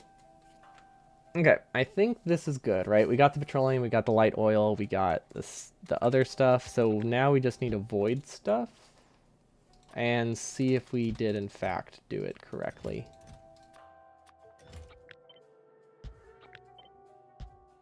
To make sure our ratios are right, we just need to stress test it for really not too long. Again, water's going to come from like the side in some mega compressor or the right. I don't know. Maybe we'll cram water through the right. How are we going to get water over here actually? You know what? It will need to be from the right. We'll need water to go through here. Because I was saying that we'll just need to make sure that these are straight lines that we don't move, so that way we have room for spaghetti later. Water is definitely one of those spaghettis. Like 100%. Water will be one of them. So water will come through here, and then we'll probably shift water to the left and make it go here instead. Just because it's a whole lot easier to get water this way. Although we don't have a ton of water coming up. You know what? I probably don't need to worry about it. Because this water connection, all these running full speed, 2 pipes of water. Just 2 full pipes of water. And then we'll even have enough for us to do some more fuel here. Because this is the fuel that's going to prime outposts. I know most of our fuel for outposts is locally produced, but we need to prime it with some other stuff. The water is technically coming from the side. So let's set that up. This way it'll be obvious how it's hooked up. Okay, water's coming from over there. Yeah, one annoying thing about just 100% runs in general, having to set the water down to make it that you can only get water from one point is really annoying. Obviously, it's more annoying to have to deal with water. So it is the better option to not have to deal with lakes. Because imagine just not having like 5 outposts you just couldn't place, or more, just because there's a small lake in the way. Because it's not like you're going to carry 10,000 landfill with you every time you go build an outpost. Okay, so if we do a rate calculator, we're producing way too much light oil, so I think we actually have too many of these.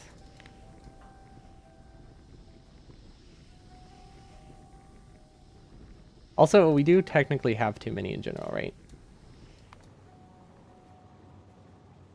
Yeah, I think we actually just have too much production. See, these aren't running, so these aren't hooked up properly. Huh, we're not getting enough light oil. Did we forget them? We forgot a section. There we go. You know what's worse than not dealing with lakes, having to design for the location to not natively have water? I wouldn't say it's worse. They're definitely different. But I think designing for a location to not natively have water is generally easier. Unless it's space exploration. Like if you can ship the water via train or like a really long pipe, it's not too bad. I guess when it comes to SpaceX, when you have to ship in water from another planet, that does make it a little bit more troublesome, doesn't it?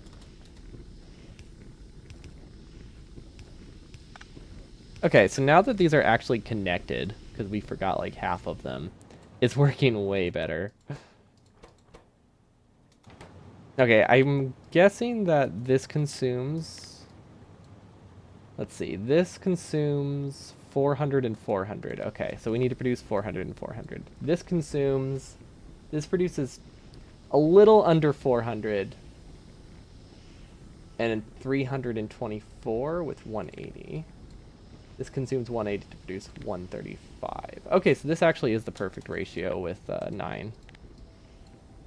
Okay, so if we look at all of this, net rate, we somehow have surplus light oil.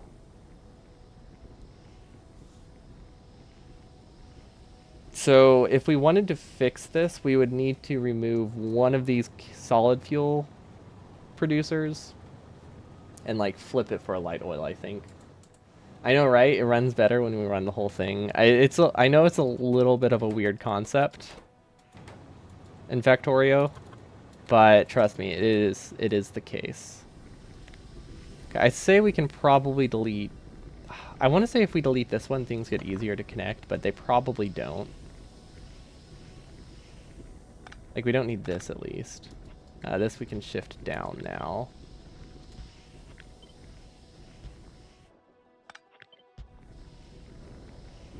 These didn't really get easier, but I guess it used a little bit less there. I mean, we could probably shift these down. Doesn't save any entities, but it makes it less tall. But yeah, we were definitely overproducing light oil, I think. We're still overproducing light oil, which I guess makes sense. Because this is 315. This one is 135. Oh, and this wasn't, this isn't a 20-to-1 ratio. It's a 24-to-10 ratio. Ah. There's another underground we can save. Ooh, you're right.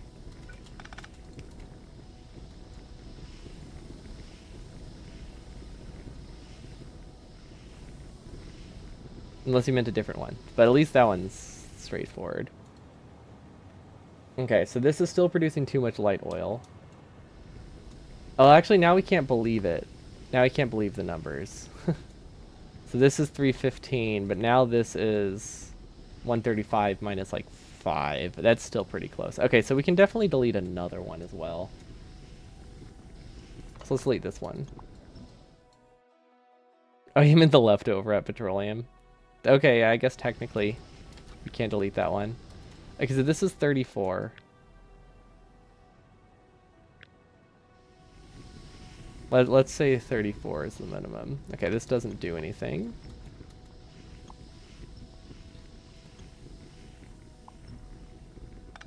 Okay, those are all necessary. Okay, so now I think we can shift things down, though. Even more.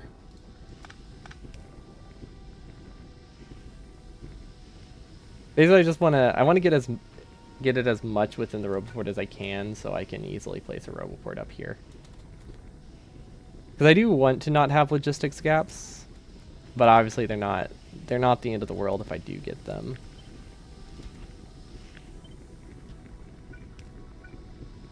Okay, that shifts that one down. Actually, this can go through. Woo! One entity saved from that one. Perfect. Actually, 2 entities saved from that one. Nice. It's a insignificant amount, but it's still fun. Okay, that one we can't do. Okay, so let's connect this one through the top then. I don't know why that one had the double there. Oh, because we needed the extra tile. Okay, that makes sense then. I'm assuming this is the same way then. Yep. Okay, and I feel like we probably missed a leftover underground.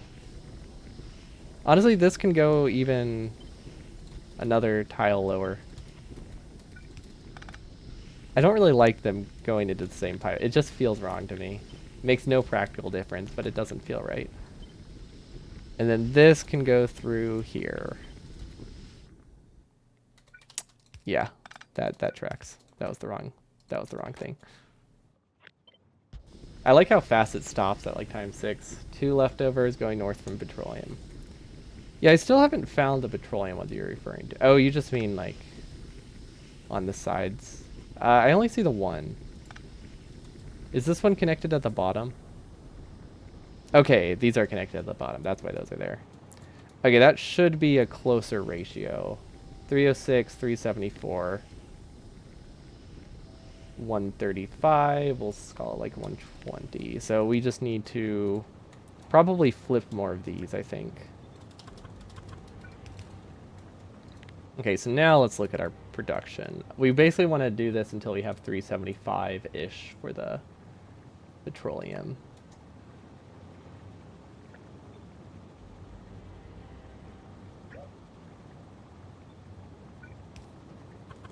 Okay, that should be decent.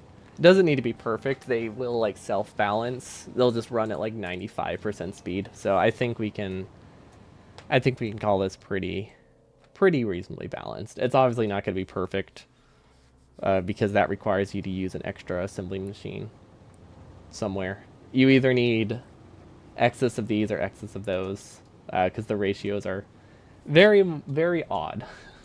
You have to scale them a lot. But I think that is pretty close to full belts. We could also use like a one speed module here and one speed module here.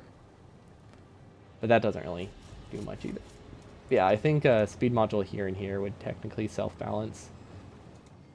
Okay, cool.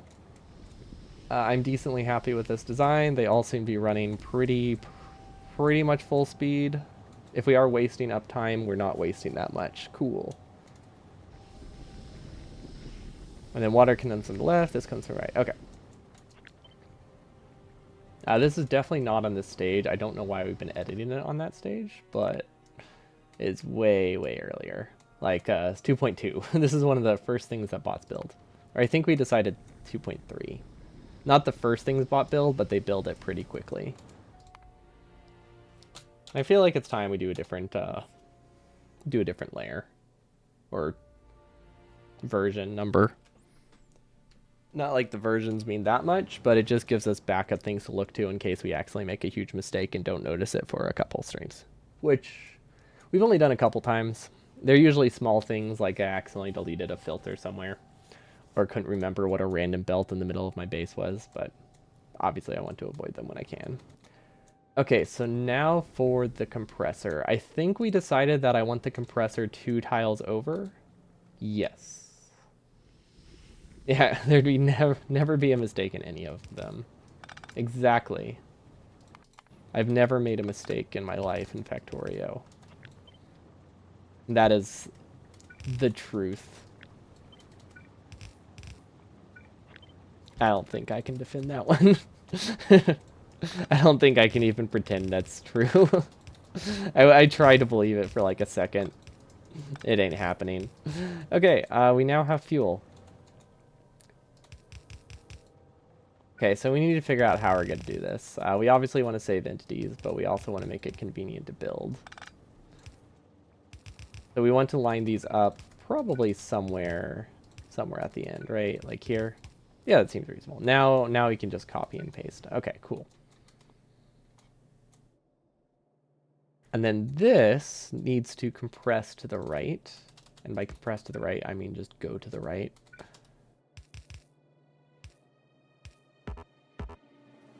Okay, that's actually a different layer, but it won't be, so we can delete it. Cool. I think I'm right with that. Yeah, we can save... We can save a couple of the belts here. I wasn't sure if I was going to start doing a compressor earlier or not. But I guess there's really no point. Like, if this doesn't get a full lane right away, it really is not a big deal. And output prio. I almost did an input prio out of habit there. Not like it would have mattered. Okay, and then now we're getting to the point where we start compressing to the right. So anytime I have a chest is where I think I want to have a compressor. Although we can definitely do early. Like, it might be worth having one here too. Because compressors are really cheap. Startup time is way more expensive than... Like, losing 10 minutes of production is obviously way more expensive than one splitter. So that's why we're trying to set it up like this. This should go from this second layer, I think, which shouldn't be too bad. Yeah, like 10 minutes of a lane not running is way more expensive than a grand total of 100 iron. that's like 3 seconds of production, not 10 minutes. This is also just the start of the compressor. This is just to prime a little bit of these ones, because these are actually, honestly, these are all incredibly important. I might compress it even like a third time, or sideload it somewhere else too, like up here. I guess this is one full lane going to here. This is one full lane going a little bit early. There honestly isn't that much earlier. I can prime it. Never mind. Let's not worry about it. Okay, and then I think for the compression, I think we should just compress it. We don't need to fully compress it every time. I think if we grab from like the middle, that would be better than doing a compressor all the time. Because compressors do add up. Like when you have to do 5 splitters every time you want to compress thing to the right, that obviously isn't ideal. So having grabbing from the middle like this when we can is a little bit nicer. It is a little bit harder to plan, but it's not difficult by any means. Especially for this starting point though, where we can guarantee these are all completely full belts as long as, you know, this is built. Maybe that's a big if. No, that's not a big if. This is 120 chem plants-ish. That's not that much. We'll be buffering chem plants for a while, and this is the first thing that they'll be used on in quantities more than like 10. Okay. This can go here, and we can just keep this going straight, because cost does kind of matter at this point. Not a ton, but this is before we have a massive amount of underground, so I don't want to use a full underground if we don't need... if it's only saving like 2 entities. Okay, and then this should line up perfectly, actually. Yeah, this works well. And now we can start doing a compressor. And I don't... Okay, I think luck, just based on chance, we probably don't need to do side balancers. It is something we can do, but I get the feeling that... we don't need a side balancer. It is just a guess, but I feel like the times where we have things sideloaded, we have enough of those that it'll probably average out that we have roughly a 1-to-1 ratio of which side is prioritized. Because a lot of times we either tried to make it 50-50 or we just chose randomly. And since that happens like 20, 30 times, realistically, they're going to be pretty close to each other. I think the odds of them not being close is pretty low, that I'm not too stressed about it. And even if it's not side balanced, it's not going to make or break anything. Okay, and this is our first instance of actually having a compressor.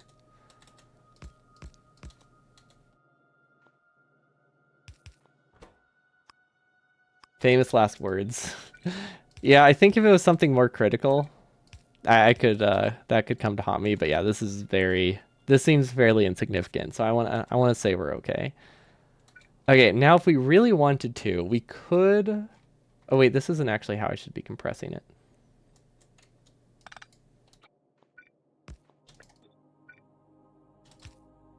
This makes more sense. Okay. Now these won't be adding fuel to these for a lot later. Maybe I should build these. Maybe these do need to be on this bottom stage, actually. These are pretty important.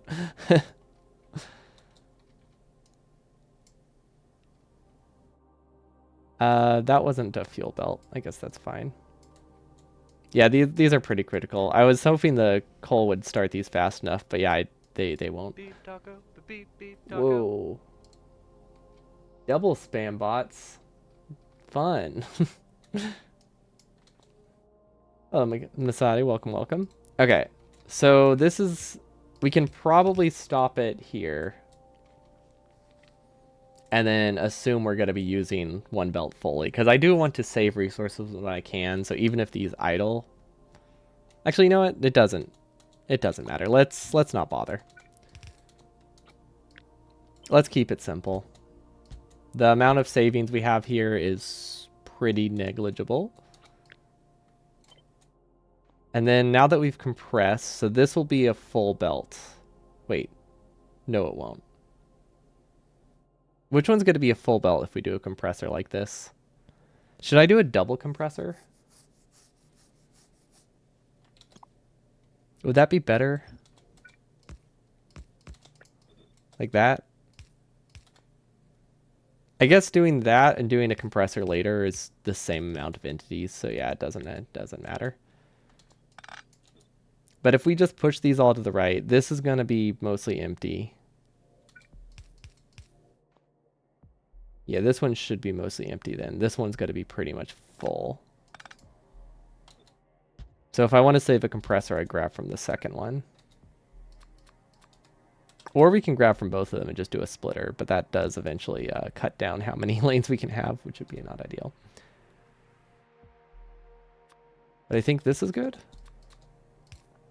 Also famous last words.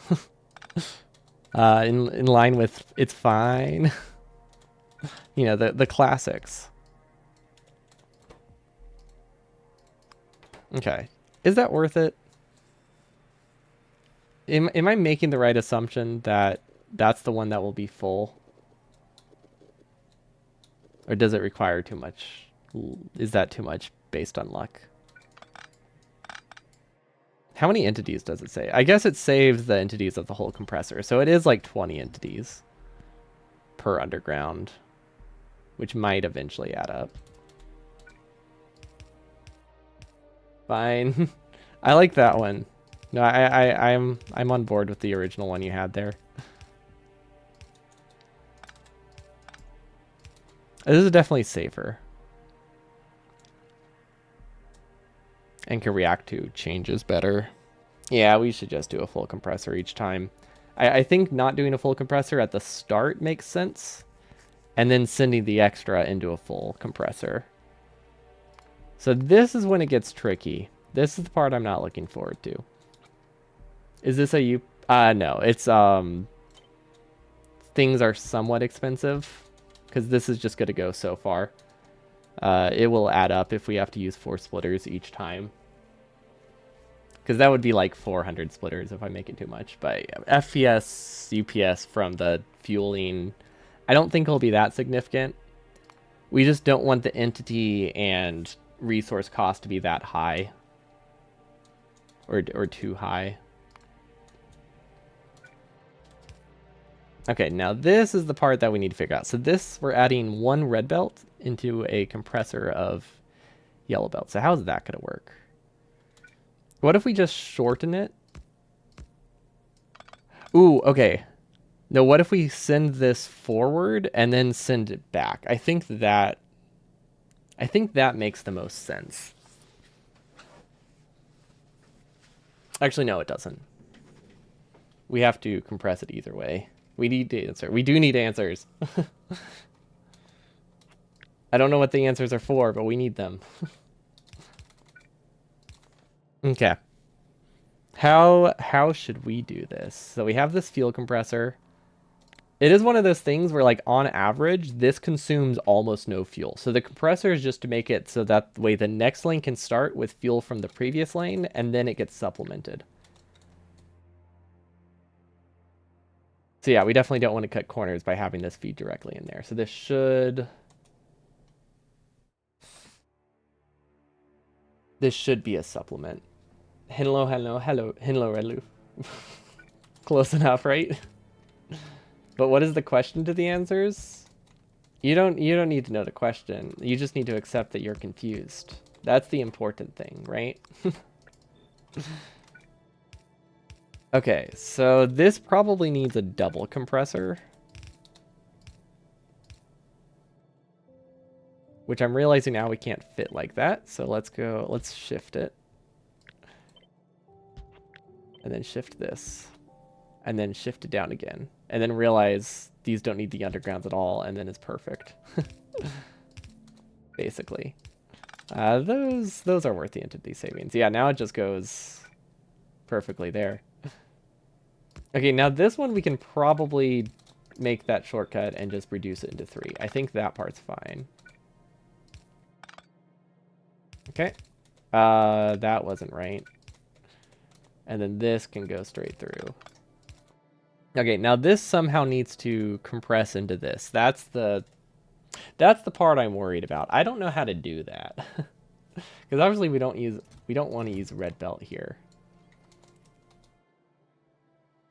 But realistically, by the time we build these, this should Yeah, these should be getting 2 full belts, because these will have been backed up by then, because it's been 2 stages. Or 1 to 2 stages. So these will have started while bots are building these. These will be back to having at least 2 full belts. The fact that it's red means we need to go into a red splitter. That part's obvious. And then we need to split that into a yellow splitter, or into 2 yellow belts like that. Can this go straight through? What if we just end it here? That sounds dark. What if we just end this belt here? I guess it can go straight through. It's not going to make a difference, will it? If we just end it or go... Yeah, it doesn't make a difference. Unless we have some way to combine them later on, it shouldn't matter. Oh, wait, what if we do an underground? Like, what if we consider one of these here, and then one here? Does that work? Like, maybe we use this opportunity to shift it? Because once we do this once, we can use this for future lanes. So if we end this one, shift everything like 1 to the right, that seems reasonable. We keep 2 lanes from the previous section, and we add 2 new lanes to it. My only issue with this is we can't prime this with this one, ironically, but I guess that's only 1 lane. So that shouldn't be an issue. Yeah, so we just need to shift this somehow. I guess we can shift it after the first compressor, right?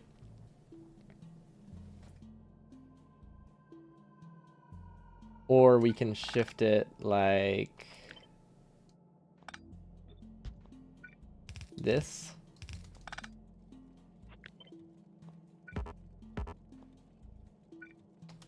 Unfortunately, that we have to do that if we want to make this work, which is slightly more expensive than 2 yellow belts.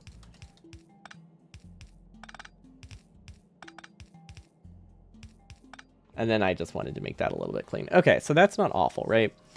So this keeps 2 from the previous lane. It gets 2 new lanes. That seems, yeah, I'm okay with that. And then we'll be compressing 1, 2, 3, 4, 5, 6, 7. Okay, so we somehow need to compress 7 belts out of this. You'd still send the old left mouse belt through. We aren't guaranteed to get that surplus for a while, right? That's true. I just assumed this one would kind of end. But yeah, this one, with the prio, maybe I'll just remove the prio and then everything's fine.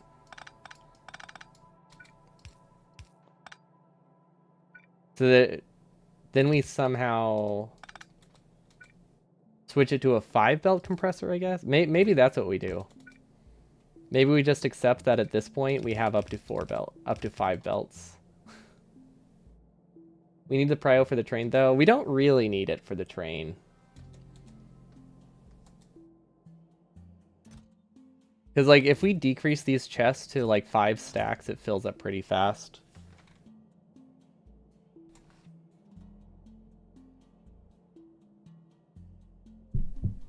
But I guess if we have these started without this, it doesn't make a difference either way. It boils down to if we don't have iron or fuel, it doesn't start. I generally prioritize fuel towards the assembly machines as opposed to the drills, which is very specific burner stuff. It's a lot better to get fuel early than it is to get resources early. Like, normally you want to prioritize the mining, right? You want to prioritize the mining or like the smelting. But honestly, here you want to prioritize getting the burner inserters fueled before they get resources, because it helps a lot when it comes to consistency for the inserters. Because even with all of the stuff we have to make things run better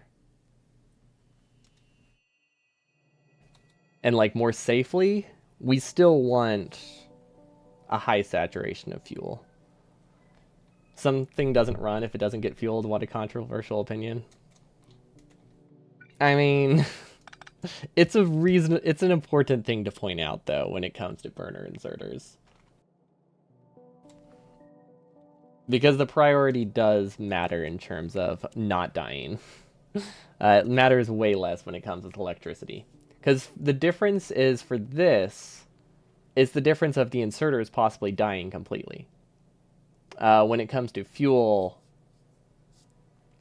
it's the difference of just not running temporarily. So it's a difference of like a permanent loss or a temporary loss. Make priority on red splitter. Which one? This one? Yeah, that's what we were debating. Trying to like maybe flip this.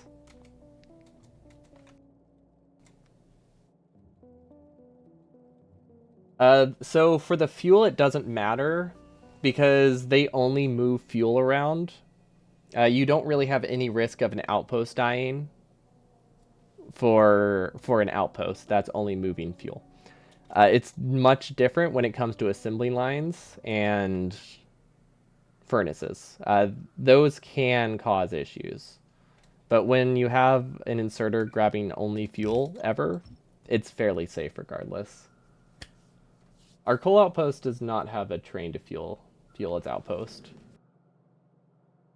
A train is self-fueling.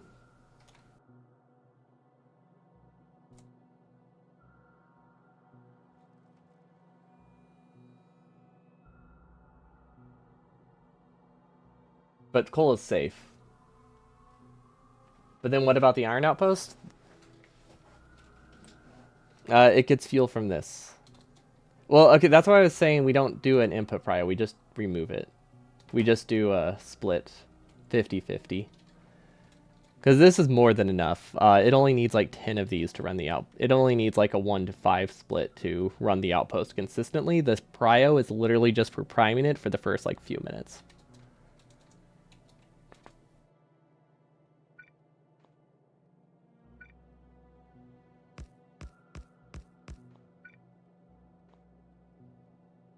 I guess this works. It feels so expensive. I am terrified to look at how many splitters we're going to have at the end. Yeah, it's one of those just burner things. Okay, we have a compressor. Awesome. Now this one can actually be split into two because these are side-loaded. Well, this is side-loaded, but there isn't another one nearby that's side-loaded, so I guess we don't need to worry about it. For boilers, it's more energy efficient to do coal liquefaction than burn the solid fuel. I have heard that. It unfortunately doesn't affect any of the changes. It doesn't affect our base at all, but it is a cool like trivia. But yeah, it's one of those things where making a hand-built design that can be converted into liquefaction later isn't worth it for the amount of solid coal we're using. But it is fun that it is a thing that could matter in like a large-scale coal base.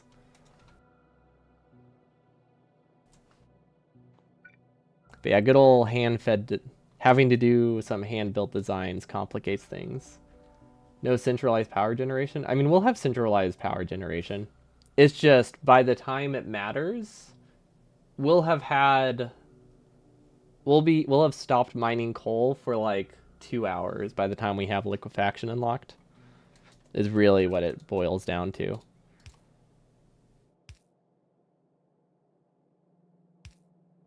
Or do you mean it's more? Is it also more energy efficient compared to like oil, or do you just mean compared to burning coal?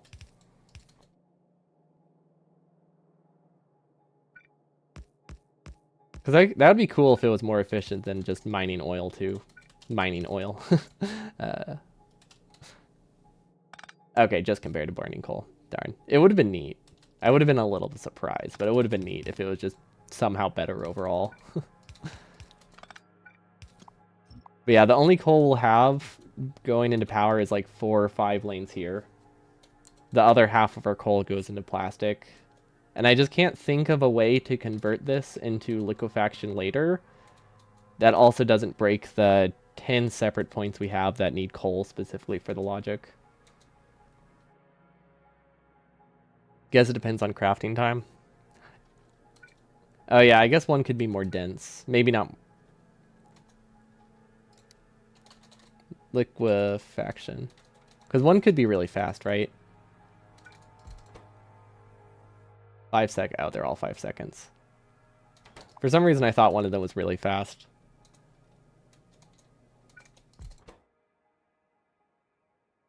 It does not. Interesting. But the products are 90, 20, and 10. That doesn't seem like it could be more energy efficient.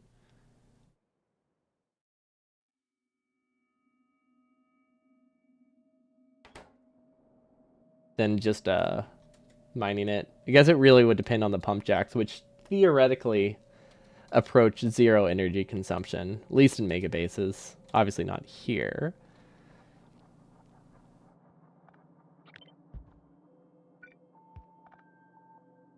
Okay, that's all right. See, are any of these like short belts? No. Okay, also I forgot we haven't connected this one yet. Yeah, that's negligible and eventually becomes even more negligible. Because this is 1, 2, 3, 4, 5 still. Okay. Yeah, actually, yeah, I'm glad we kept these two, because theoretically this now has 5. Which it might actually have, like, 5 full belts at various points. Ooh. We only have to cross this once, but I was not... I forgot about this. This is gonna be annoying, isn't it? This is gonna be really annoying. Well, first things first, let's not forget this fuel belt. That's important.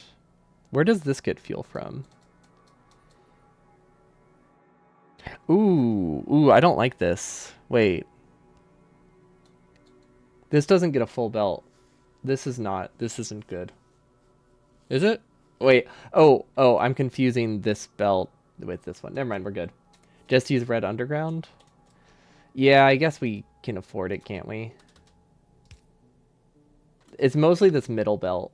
Red underground doesn't work. Can move the diverging rails. If we move the diverging rails, we kind of have to... I guess we can move them lower.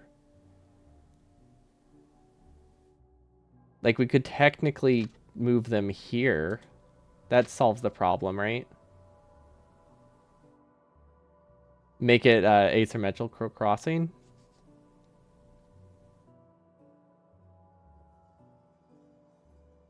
It has no downsides. It definitely has no downsides. Other than just looking awful. If I decide I don't like it. We'll have to move the red belt, but I guess that's fine. It does actually add a red belt cost there. But that should make it that most of the yellow belts fit. That is true. It is a decently large mountainside. We established that earlier. Okay, you know what? We'll just go through. It's fine. Okay. And then this one cannot fit. Okay, so these middle two cannot fit through. These need to be a red belt to cross. This also needs a red belt to cross. Okay, so we're trading... Okay, wait, hold up. What if we do this? What if we just use a splitter? Convert it to a red belt and then split it after the crossing. That's not too bad, right?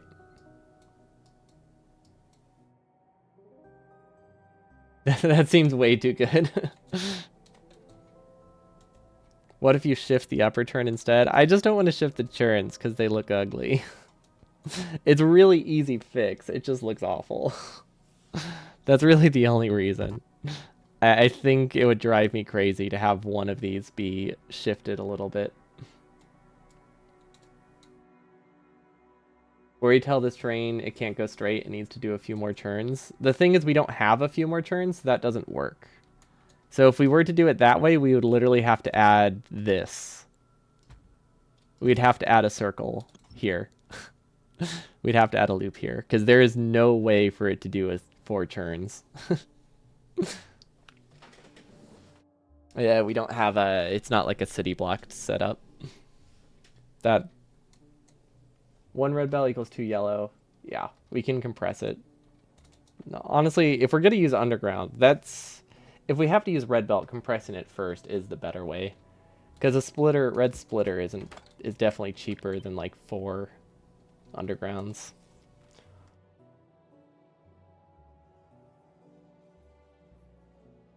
Five yellow become 1 yellow and 2 red. Yeah, honestly, we probably don't even have 5 yellow at this point.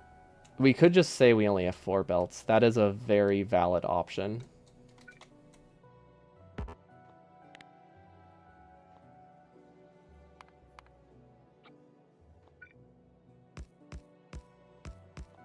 After we do this compressor.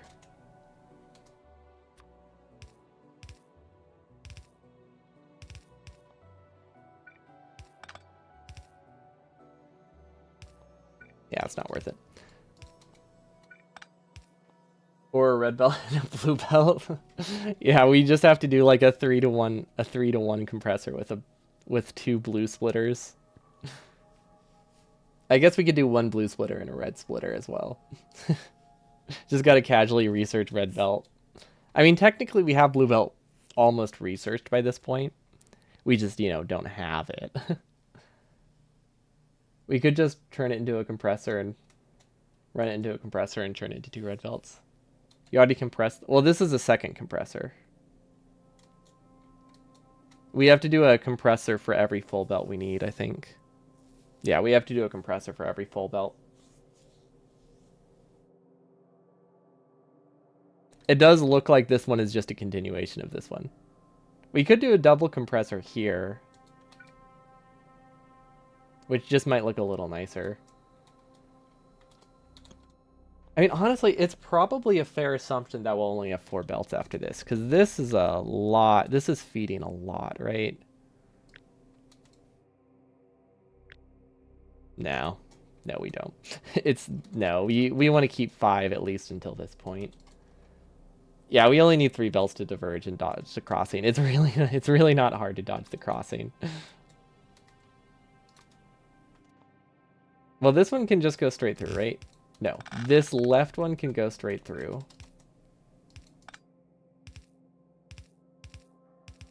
So that one's easy. And then these we convert into a red splitter.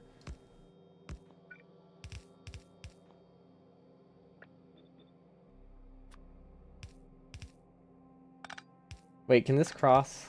No, we need to go on the left side. Wait. So even if we do compress into a red belt, we still need to do some diverging. But not a ton.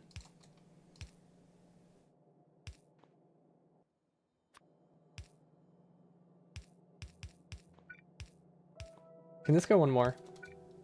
Oh. No, it can't. It's so close. So close.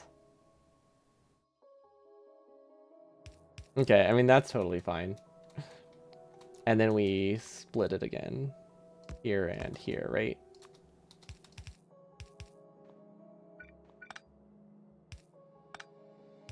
Okay, that's totally fine. I don't know how 3 belts could diverge and dodge the crossing. I mean, it's... Oh, you mean like 3 of the belts.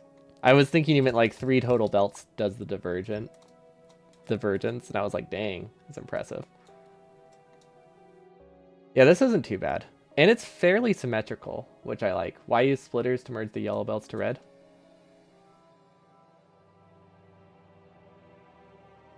Because I don't know about the side balancing. So splitters are more expensive, but they will keep the side balance. They will generally keep the balance better.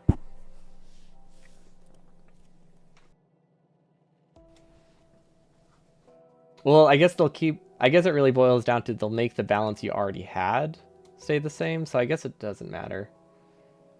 Either way, something's probably going to be unbalanced.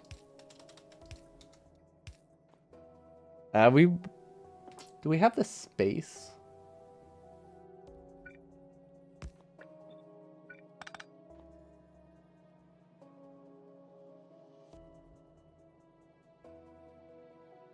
Yeah, that's that. Yeah, I could make the other one work.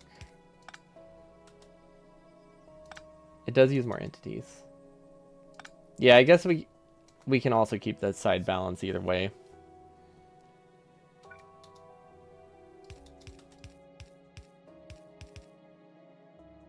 Splitter is better because uncompressing could be a nightmare. The cost actually, you know what? Let's do a cost comparison. That's what it boils down to, right? This costs 11. This costs 50. Yeah, this is way cheaper. Okay, this is just straight up cheaper than like an extra 10 red belt, or at least comparable. Okay, and now this splits again into yellow. Perfect. Okay. Can I compress this way? Is that a thing you can do?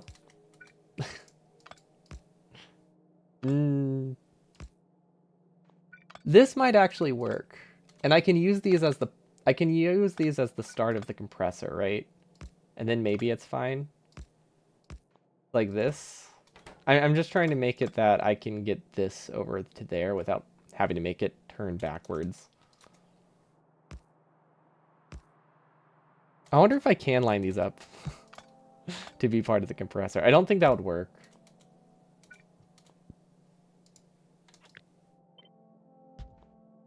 Because then if we use this as part of the compressor, we have to make all of the splitters red. Like, we couldn't do this because that limits the maximum throughput.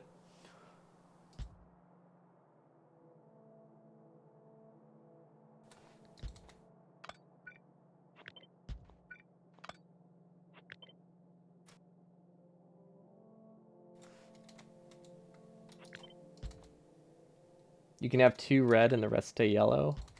But how would I line it up? Like this? Is that the idea?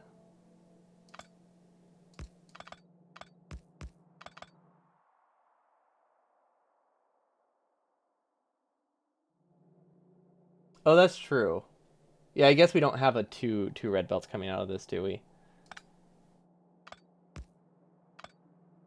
I guess really the issue is I can't line it up like this.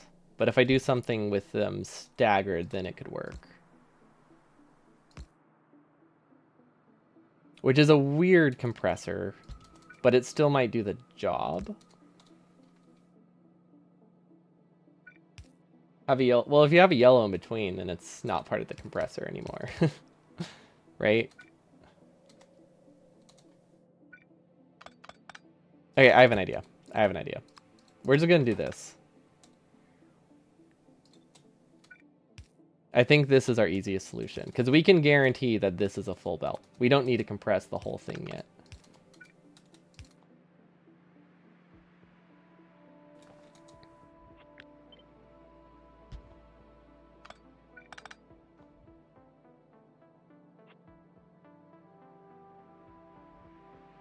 Compress on the other side of the crossing. Yeah, we could also compress beforehand.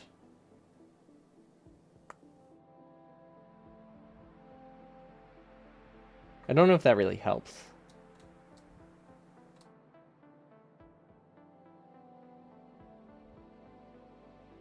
I guess it makes it that this can be straight.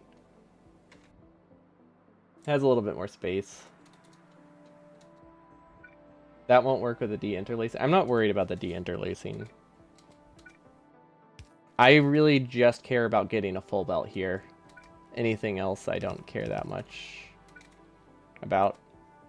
Yeah, my goal is just to get a full belt here, and this should be guaranteed to have practically a full belt in it.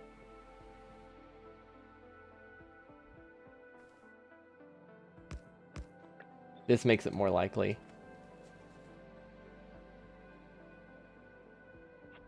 So you want this to be here. And then what, this goes here?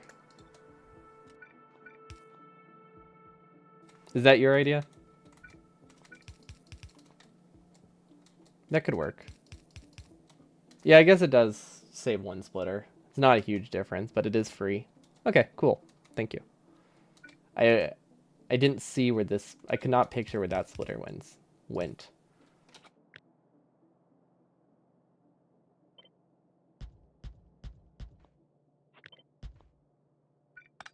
Okay, now this again... not that compressed. It's yeah, it is mostly compressed.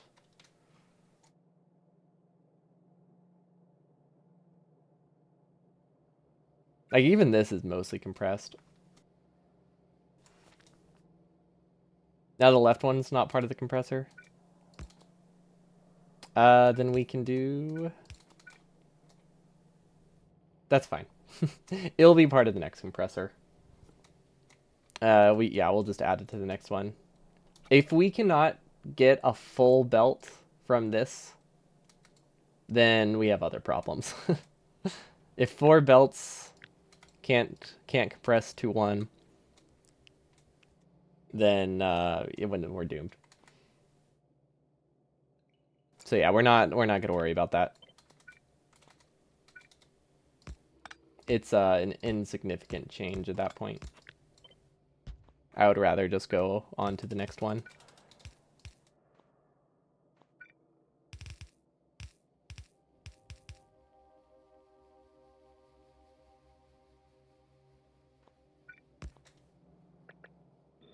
There we go. Okay, now we can probably drop this to 4.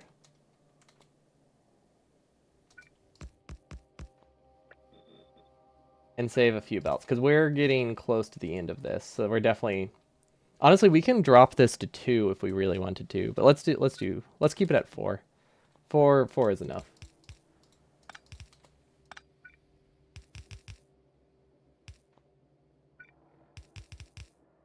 Move the compressor down by 1 to save entities. Which entities?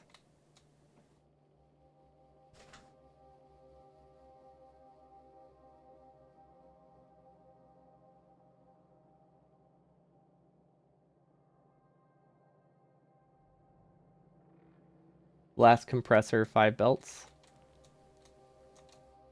You mean like these ones? Oh, I see.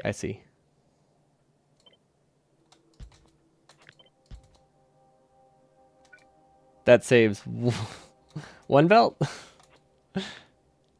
I'm assuming that's what you meant, right? We can probably say that saves about 1 to 2 belts.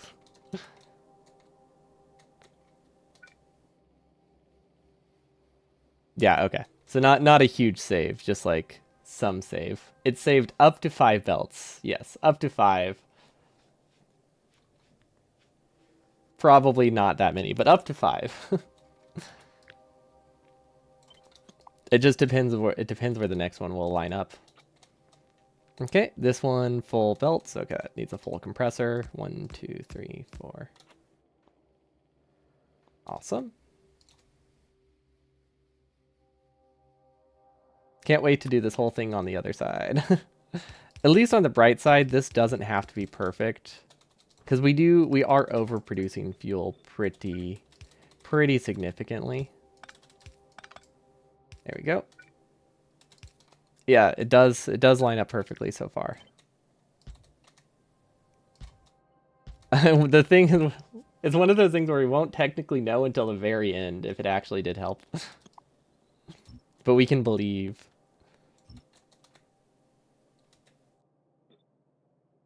Okay, does this work? This one... Yeah, this one's not going to line up great, is it? Okay, and now it's just...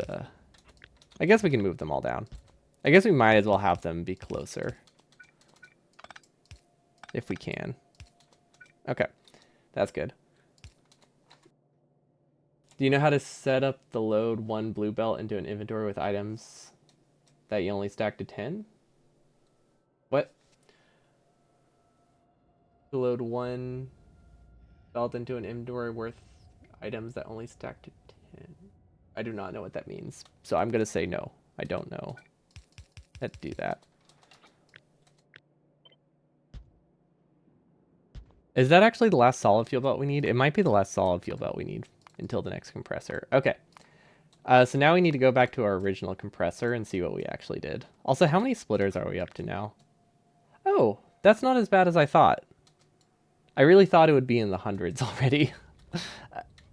I guess it helps that early on we actually gave dedicated belts to each of them. We don't actually have compressors here. So this would have been another 50. But yeah, that's not too bad.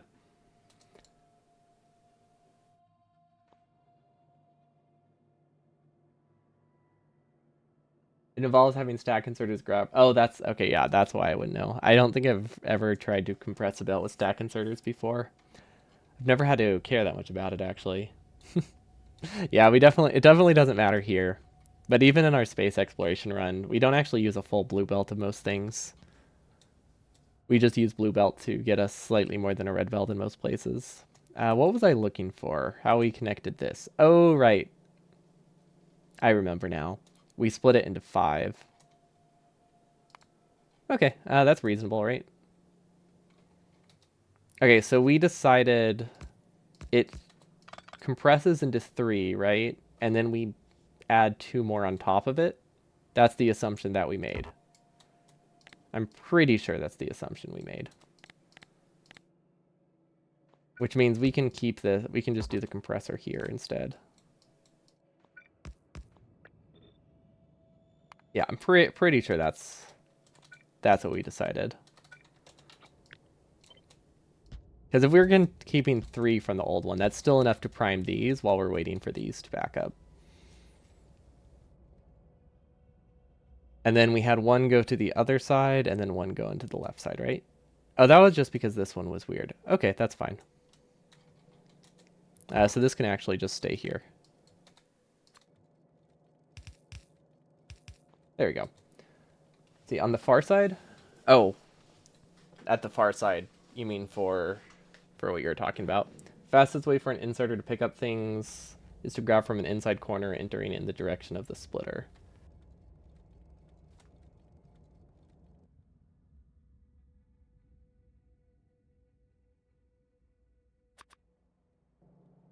Did you mean like grabbing from a splitter, like having a splitter here and it grabs this corner?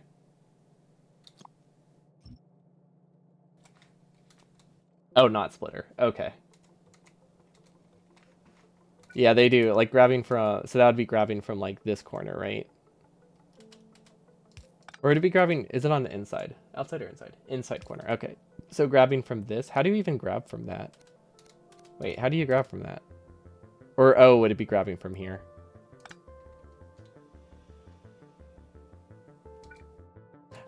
Oh, right. Here. Yes. Yeah, we've never had to worry about that. Usually we've only ever turned belts like that. We've only ever really turned belts like that if we needed... Ooh, how can we... Ooh, wait, this works... Oh, that fits perfectly. Nice. Anyway, usually we just turn belts to make it that it doesn't sideload onto something. We've never actually had to turn something into a speed boost. If only burner inserters cared that much. if only we were that limited in our burner run that we could make optimizations like that. That would be the dream.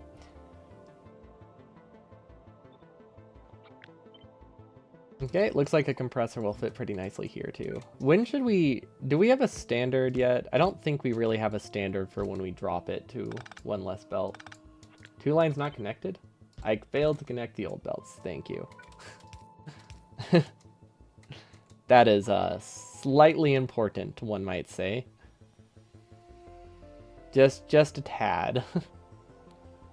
Is it better if I shift it down? I think if I shift it down, it saves. I think it's that up to 1 entity situation again. Nope, this one, you know what, let's do it. Let's shift this all down here. This goes up 1. This one can go straight through. Because this will line up with this compressor a little bit better. A lot better, actually. Perfect. Cool. Set it up to have 2 belts, then an inserter and 1 line. Then turn the belt in front of the inserter. Yeah, the only issue is it's not really that scalable, right? Yeah, just this is just a list. We're all trying to compress belts, which I feel like is not that important of a save, but I'm glad it's so interactive. Now I'm missing a belt. Excellent. That sounds like something I would do. Okay. Yeah, what should my standard be? You know, what if I calculate it? Can I calculate? It's really hard to estimate this. If we say inserters, let's let's say inserters use 60 kilowatts. No, that's too much. Let's say they use 40, because a lot of these inserters aren't self-feeding. So we can say 40 because we're multiplying it by more inserters than we have, and then furnaces are a straight 90. So 90 times 50 plus 240 times 40.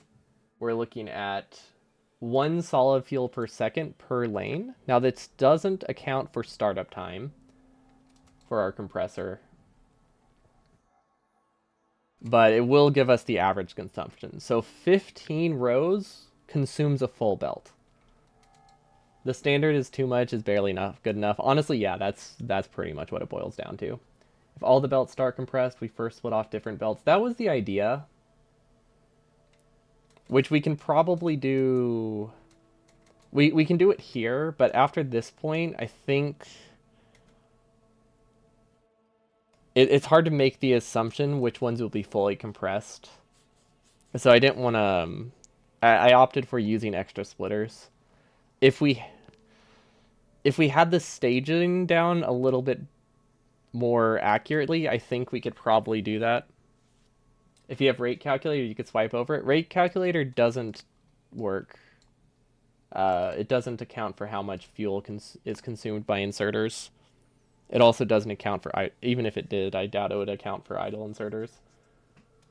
But that's why I have to do the calculations by hand. We just have to make an assumption for how much the inserters use and how much the furnaces use and just estimate it. I don't think the other calculator does it either. Does it? Are you sure rate calculator can do it?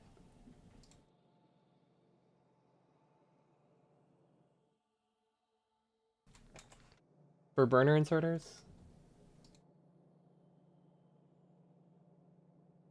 Yeah, exactly. Yeah, who would even use them?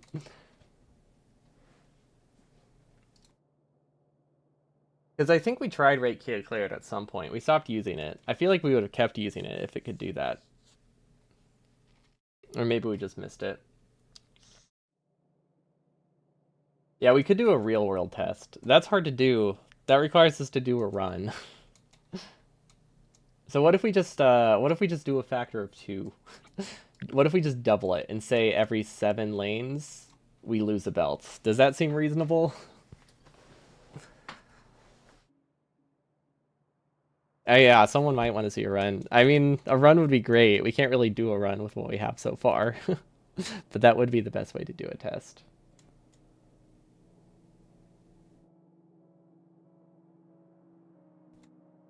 Does it calculate? Okay, that's pretty cool. I'm just curious. Do we have it installed? I wonder how accurate it is. Let's check this. Because we might switch rate calculators so we can do something useful. That's not right. Why is that bookmark? Oh, yeah. Why is that bookmark? Rate calculator. Which one is it? This one? Okay, we do have that one installed. We obviously won't save because things tend to break when we change mods in editor extensions. So we don't wanna mess with it. I guess I could have just made a new save too, but that would have taken just as much time as reloading this. So what does it tell? What does it say if I hover over these? It's the real question. Where's the rate button?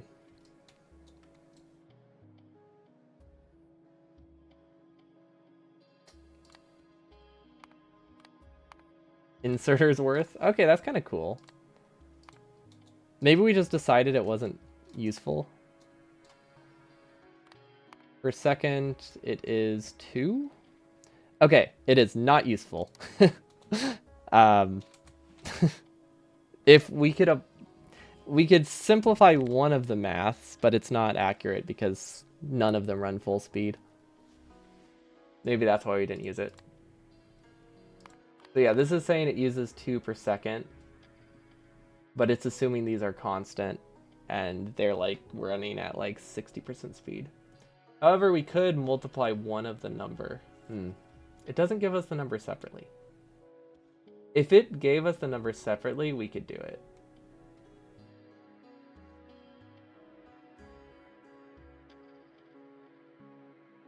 This is like almost close to being useful. If it had 2 lines here, one of them was solid fuel and one of them was furnaces, I think things would be nicer.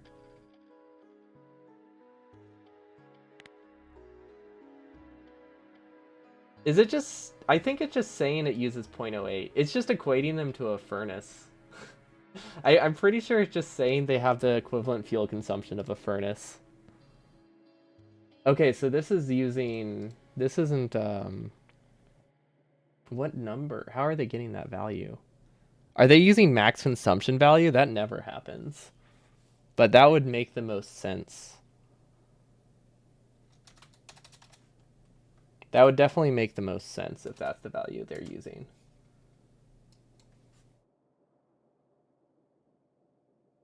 Yeah, that's my guess. That is my guess. They actually, at max speed, they actually only use about 70% of the max value. And then when they're not self-feeding, they only use about 6. When they're feeding other inserters, they only use about 5%.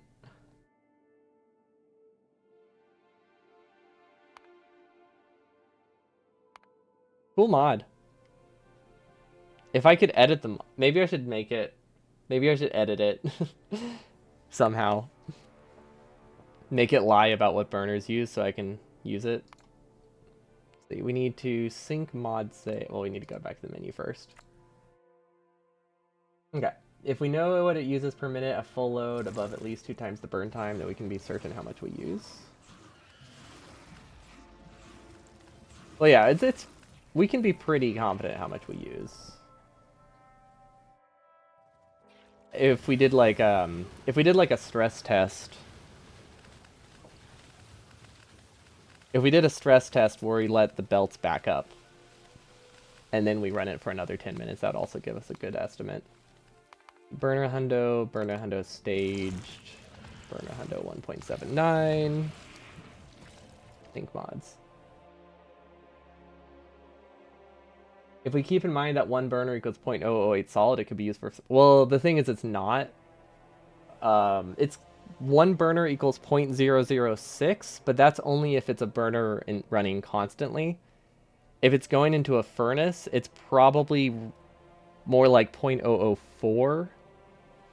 So we basically just have to choose an arbitrary value and make an average. So like this will run constantly until we get stack size 2. Then it runs at half speed. This will never run constantly. This runs like once every minute. So this is basically 0. This is like 70% of 0.008. This one's like 40% of 0.008. These runs run nonstop. That's basically what it boils down to. It's very... We have very weird ranges in the fuel estimates. So we just need to choose some number to assign them for our typical assembling lane and then hope that's good enough. That's why I usually just use 40 kilowatts if it's a smelting or assembling lane. And like 70 if it's a chest that's running constantly. Stress test would also work. Good old burner inserters, they're useless.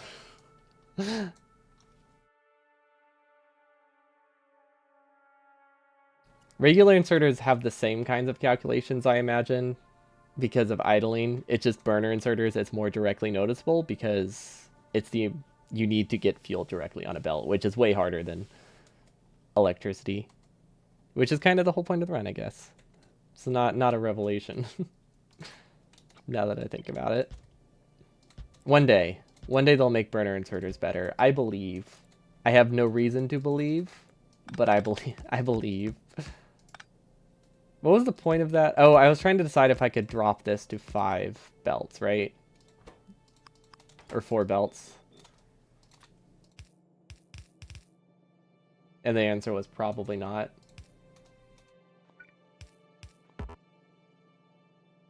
Oh, wait, that's the wrong, completely wrong stage. 4.2, cool.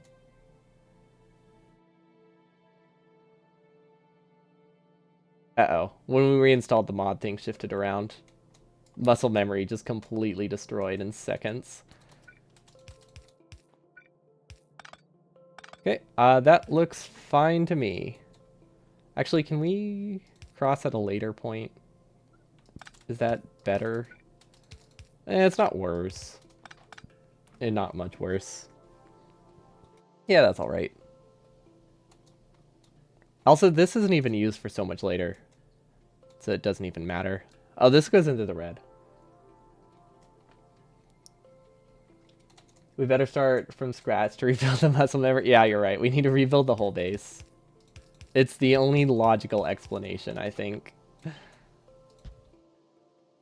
I can't wait to realize I missed like half of the solid fuel belts. But honestly, we have a lot of gaps like this. So even if we do miss half the solid fuel belts, it's not the end of the world. Like, we can do a very quick, messy compressor here. Waste like 5 entities to add something here. If we realize we need to supplement it at a different point. So I think we'll be okay. Okay, this looks like a weird setup. How do we get this over here? I think we need to do a double compressor.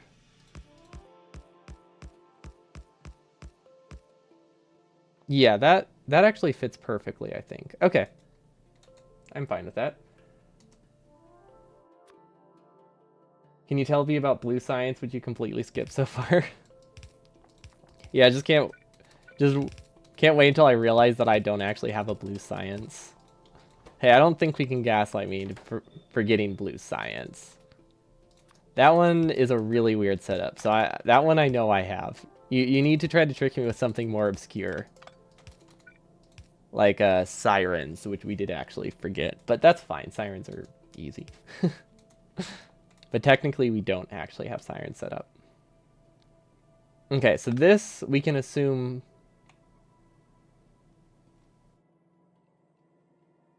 We can definitely assume we only have 4.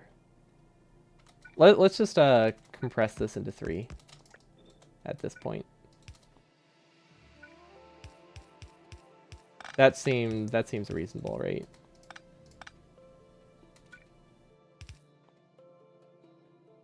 Yeah. Yeah, that's fair. I don't have a fish set up. I don't have a fish set up to generate fish. Is it? Do you mean like a one that launches space rockets to get me fish? Speed modules are a maybe.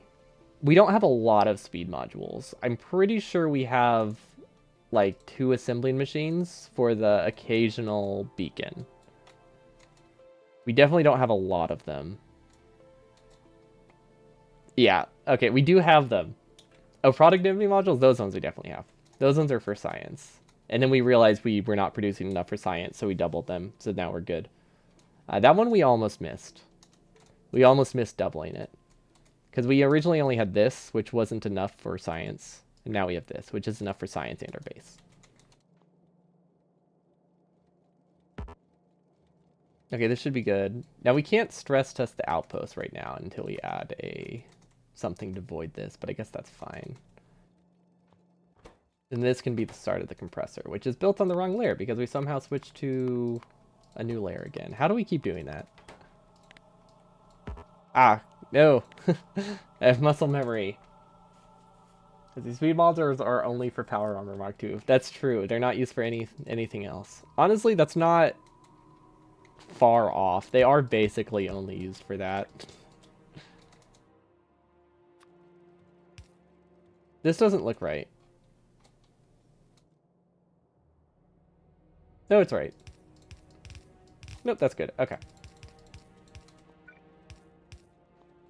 No, you don't mean launching space science to get fish automated. You mean a blueprint that grabs fish from the lake and delivers exactly one to the rocket silo. Is that a thing that gets done? I wasn't too worried about stuff like that. I was honestly just going to have a storage chest for fish next to the next to the rocket silo. Or honestly, we were probably just gonna hand do that one.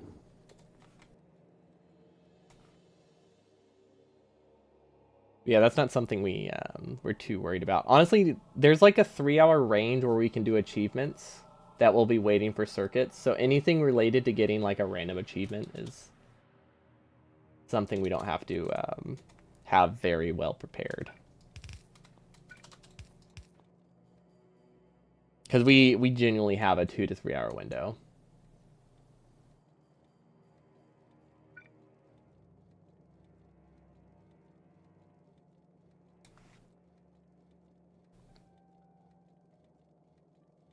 I guess burner inserters. It will be nice because burner inserters do have enough free actions to move one fish. The downside is we can't filter the fish. I guess the storage chest can only grab fish if we filter it, right? So maybe it won't be too bad. Did they go for the fish launch for the fish launch rocket first?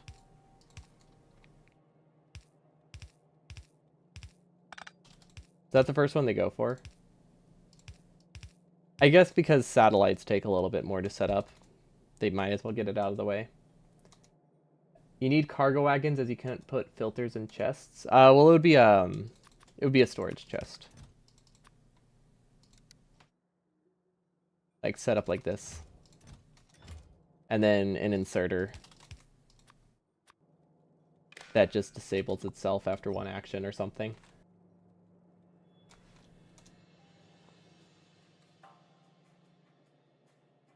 I don't understand what you mean by an inserter with exactly one fish that they can deconstruct into lake. Not sure what that means.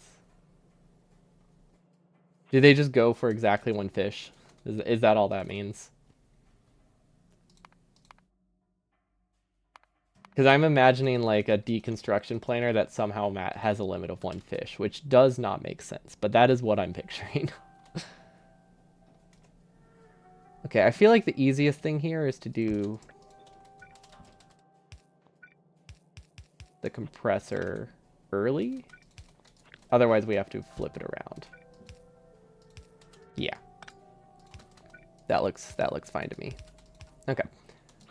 Perfect. And then there we go. Honestly, when I line up like 5 belts like that, it really makes me feel like I have a lot of production and it makes me happy. You know, for a grand total of 600 entities, this compressor isn't that bad. Although that isn't that many less entities than, you know, having dedicated smelting. But the whole idea is to have a high density of fuel as opposed to entity savings. You would have thought that 100% runs would start with satellites to get science going immediately. I guess most of the infinity sciences you don't really need. So, like, I personally am going for mining productivity bonuses. They don't. So for them, as long as they're not going to be research limited by space science stuff, it doesn't really matter when they get any of them. Unless they go for, like, infinite bots. But none of them you need until way later in the run, like follower bot count and stuff. You do need them, but you don't need them for a long time. Whereas I need an extra like 10 launches to get mining productivity because burners are terrible.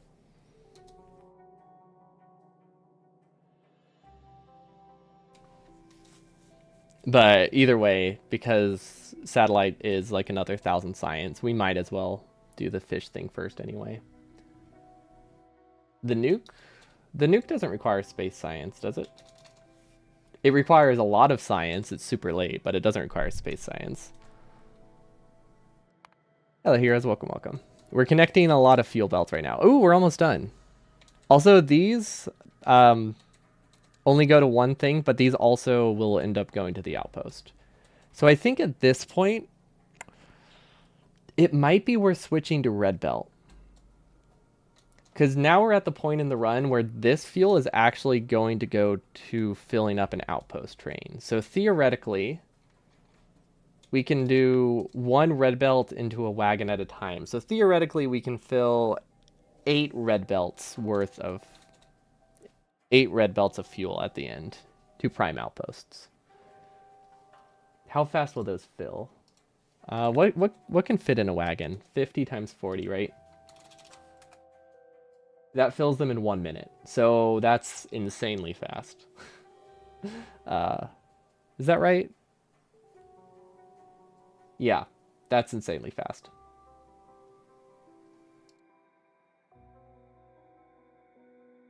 If we can actually get that many. It probably won't be quite that many. It probably is more like 20. But either way, 1 minute, we only need an outpost every 10. So we probably only need 4 belts of fuel. The follower count needs 5,000 science, and if you remember right, due to rounding arrows, they launched 6. I thought it was the other. I thought they launched 7 rockets for some reason.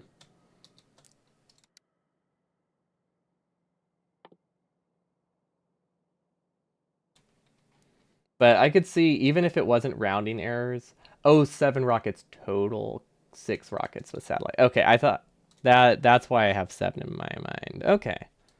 I thought I just completely imagined the number entirely. Glad glad I'm only partially delusional. We take those wins. Do we start just compressing down the compressor then? Then that top train doesn't need an outbound splitter. So that's possible. We could switch this to using red belt. I guess, do we have enough red belt? Honestly, with how short these are, it might just be worth it to use red belt fully.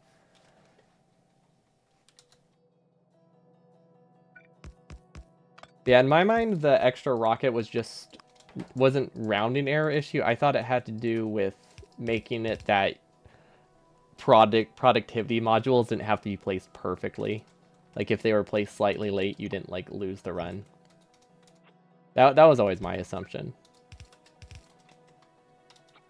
Not like it makes a huge difference. I was just that was always my headcanon for it. But yeah, if we compress the compressor to red belts, that makes this a lot easier to set up. And honestly, it's not a ton of red belt. It would use a total of like 50 red belt and maybe a handful of splitters. You know what? Let's do it.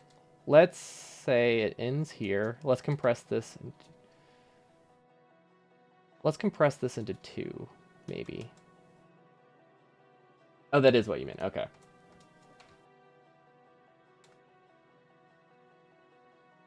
I figured you just meant like there is no possible way for 5,000 rockets to get 5,000 science here because of like the weird combinations that the game does with science. Because I know there's probably some rounding with science, although I think that has to do more with the production tab rather than the actual like science you get out of it.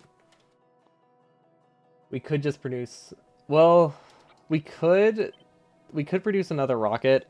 I do want to stop my base at some point so we have the UPS, because, you know, if we stop our main base, that does allow us to do 1 to 2 more outposts. So we do want that to happen. I guess having it run for like 15 minutes isn't the end of the world.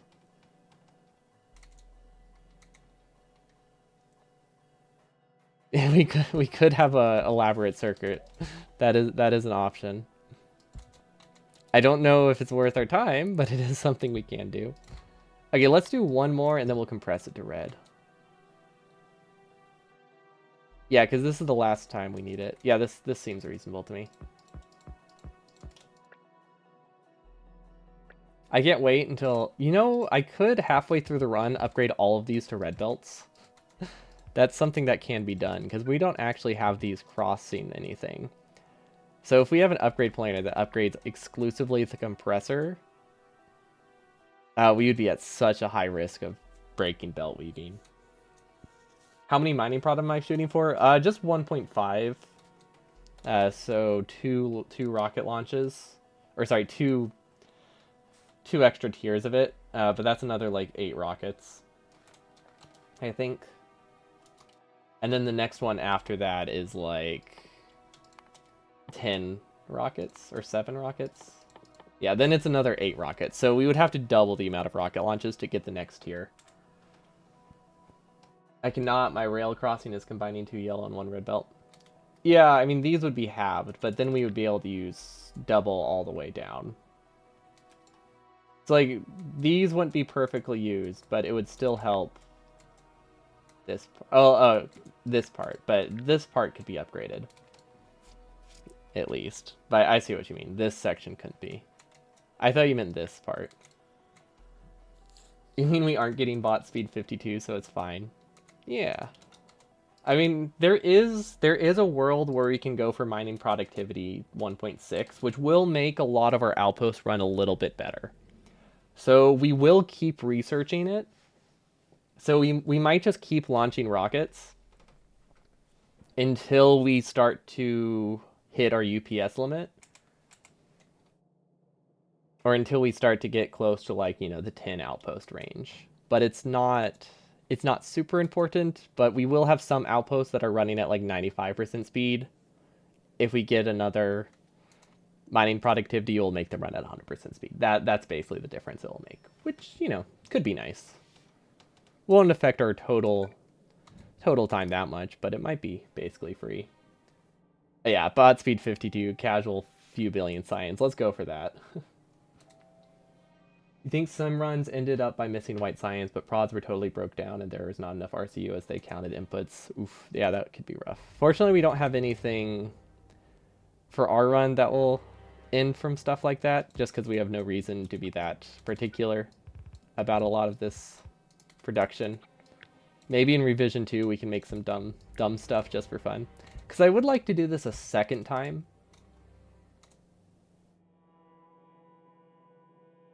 I would like to do it one more time before 2.0 comes out. Oh, this fits perfectly. Nice. The project you were involved in that got that far had like 2 million science per minute. So that's, if it's a billion science, that's 1,000 minutes. That's not that bad.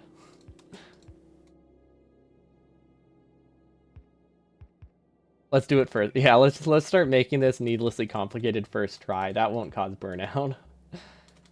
Okay, and now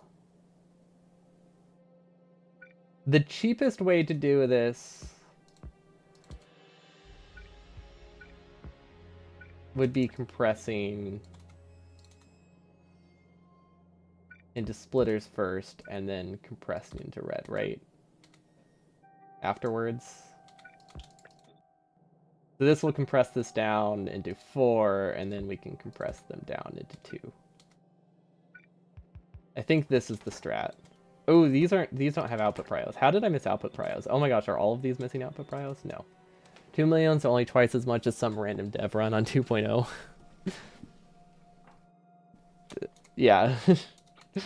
Is that how much science it takes in the new 2.0 run to like beat the game? Because I could see why their run was 200 hours now. Oh wait, that's the total science. Jeez. That's a lot. Ooh, and then we have a red belt here. Okay, this isn't too bad. Now we have to split off this a couple more times, and then we can wrap the rest around the top. Okay, I'm fine with that. It doesn't take that much. Okay, I figured it probably didn't, but you never know. That would be wild. But I also heard it took them like 240 hours to beat, so I'm starting to question it. But I was thinking total science. I did not realize that was the science per minute number for the dev playthrough, to be fair.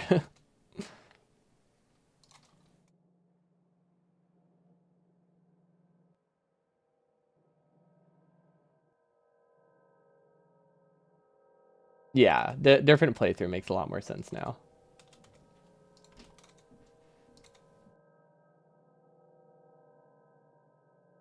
Okay, will this work? Yeah, I don't like how this takes a tight turn, but it should be fine. As long as it's not grabbing from a corner, it's usually okay.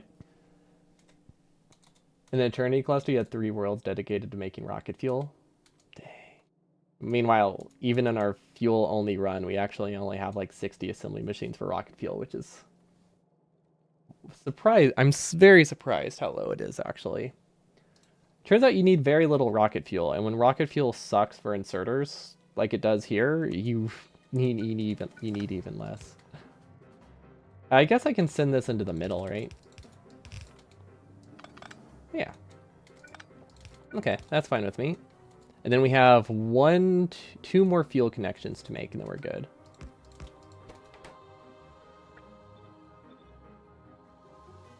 Where a burner miner could fill a blue belt, that would be nice.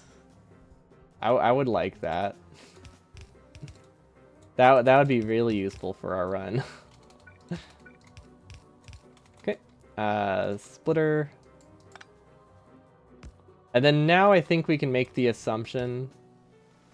Actually, let's just do this into a yellow. Actually, yeah, let's just because these are red, we can have one split into two.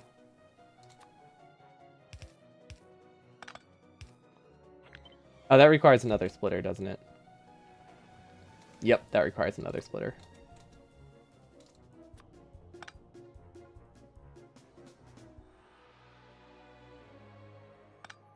But I think we can move the... Oh, we can move this up. For no entities lost. Nice. Look at that. Look at that savings. It's almost nothing, but it's technically there. Yeah, our dream stops at... Our dream definitely stops at however little burner... Or how many prod mods we have now, which is... Or prod bonuses we have now. 1.6. I doubt it will go higher. Maybe slightly, but nowhere near filling one belt. Honestly, we won't even be able to fill a single red belt with any of our lanes. With like a whole row of inserters. When you save one entity 5 million times, it's still 5 million entities saved. That's true. That is a true statement. We just need to get a 5 million entities total in our base, and then we're good. I love math. I mean, I used to love math. I don't dislike math now. I just a lot less interested in it. Once it got to like fancy math, I realized I didn't care too much about math. Once it got to like theoretical stuff. I like calculus. I liked like one level above calculus, like differential. I like differential equations, and then I stopped. After that, I'm like, okay, this is all the math I need. After that, it was all not useful. I know a lot of people really like that. Obviously, that's why mathematicians exist. Just ain't for me. I like derivatives because, like, at least for my major, they were practical and useful.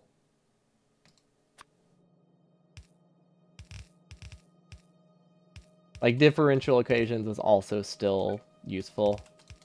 Those were, like, kind of where they stopped being useful. And were just kind of, just fun at that point. They were useful if you had a very specific, maybe very specific parts of the field, but they were not regularly useful. You had 3 semesters of math in university for your bachelor degree, and it was completely useless. Yeah, fortunately, all the math that I learned was useful for my degree.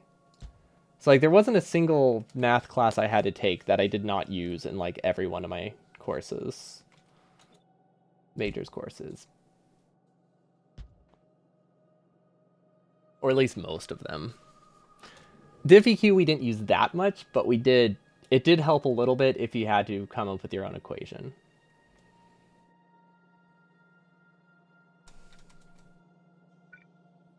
Can I move this up earlier? I can.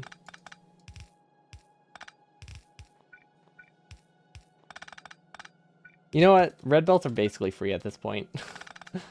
It doesn't matter. When numbers are rarely in math, and is a moment to stop and move defects back. Yeah, that's a good rule of thumb for I think most people. You know, I don't think I ever learned linear algebra.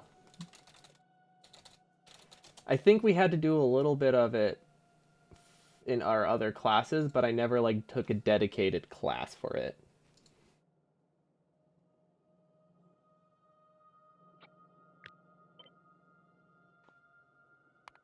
Okay, so we're sending up to 3. Realistically, we're sending 2, maybe 3 full belts of fuel up here that we can send to our outposts.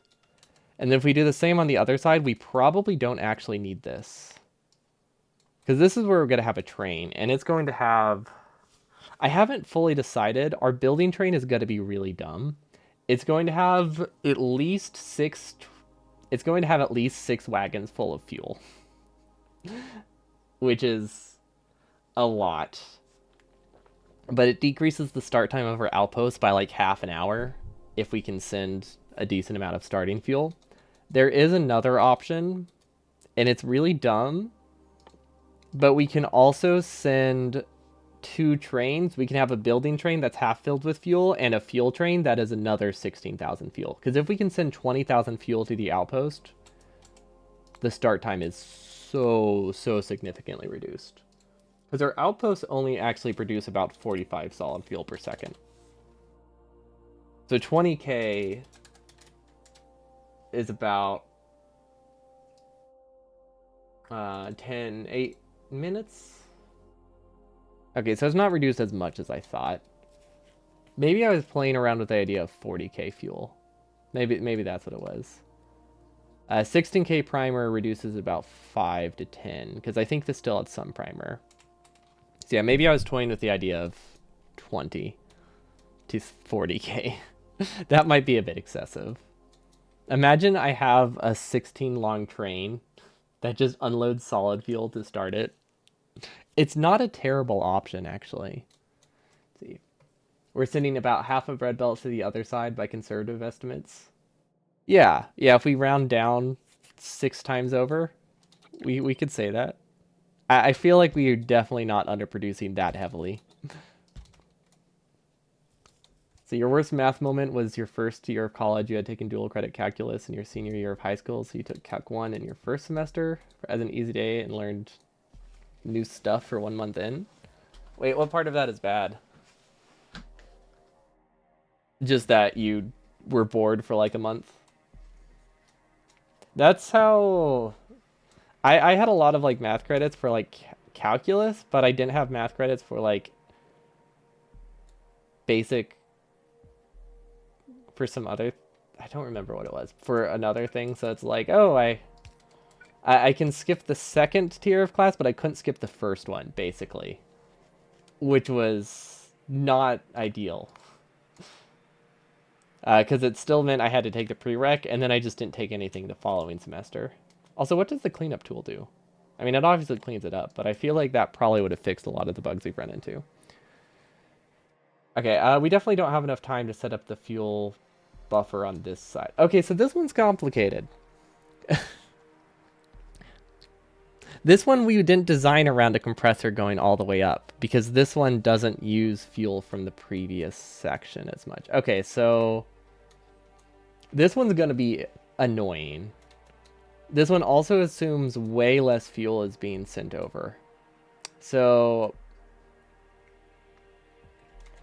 this section, very easy. This section, incredibly annoying. This section, meh, it's okay. Then this is all pretty easy. Okay, so there's really just one section that's going to be awful.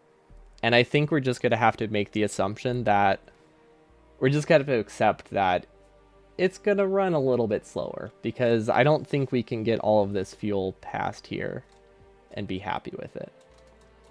And then we need more solid fuel production over here, just as a reminder. We'll do that one next time. But this looks like it also needs dedicated solid fuel. Actually, this one might use solid fuel from advanced oil. Yeah, it is a section with the rail crossings. Although it's not the rail crossing that's the problem. It's actually this that's the issue.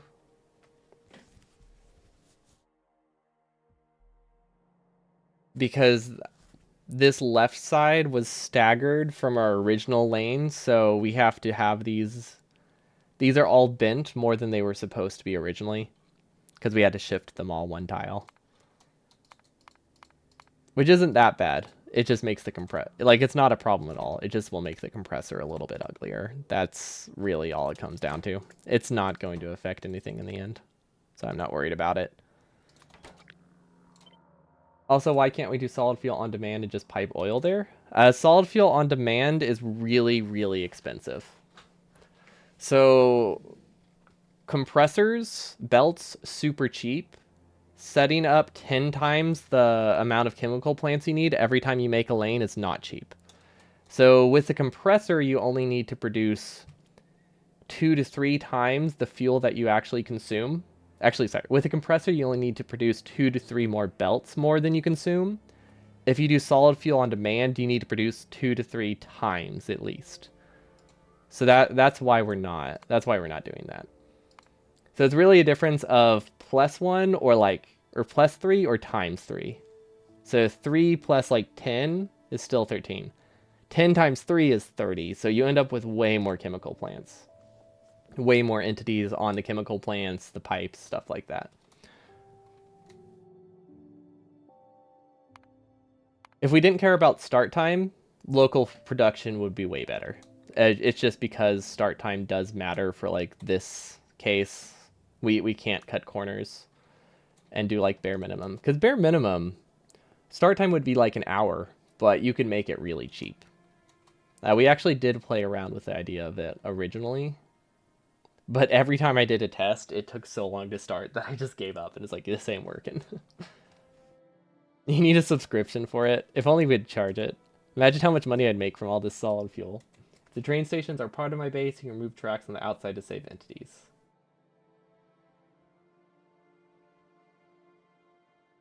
Which tracks on the outside?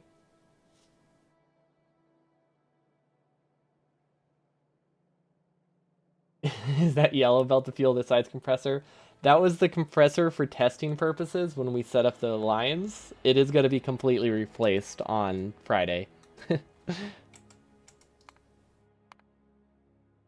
Right side fuel compressor. That's the goal for Friday. But yeah, it is one belt that we dragged up repeatedly just to make sure fuel is going on the correct side of the belt when we were testing our lanes, and then I realized we probably should have done the compressor a little bit earlier because this is going to be chaotic to fix. We don't need T-junctions, only L, as the train only comes from one side always. We only have a T-junction here. Right? Is this what you're talking about? We only have the T when the train can come from the middle.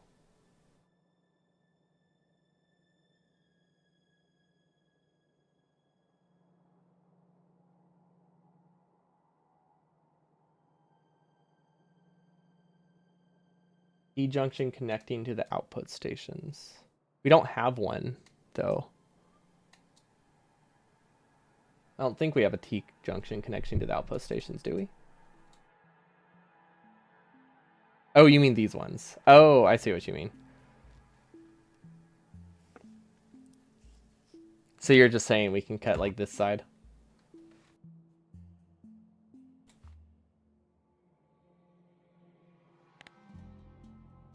Save a total of like 50 entities.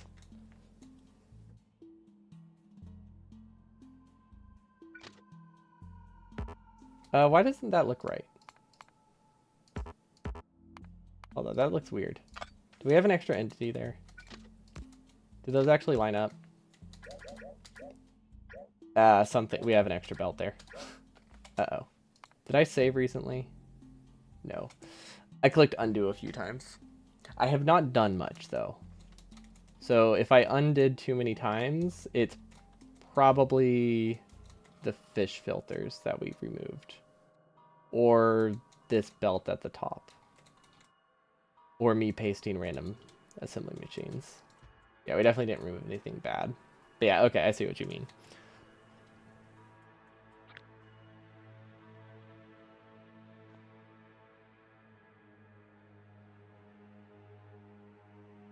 I don't know what else this is for. Is this just for the building train? No, this is the main train. Okay, so yeah, this won't ever be used. Yeah, every outpost is going to have extra. Pretty much everyone is going to have extra rail because they're copied and pasted from each other, right? The ones that don't are actually the outliers. But we'll go through and check those another time. Honestly, even if we leave them, they're not going to break anything, right? They'll make manually driving annoying, but they won't break trains. They just look awful and waste like one entity here and there. Huh, these ones don't have it. I wonder why these ones do. But they look terrible. That's true, they do look terrible. Fine, we'll fix it real quick.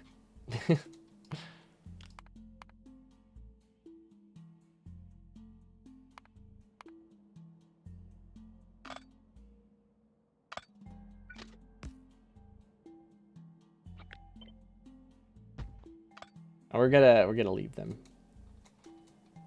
for now.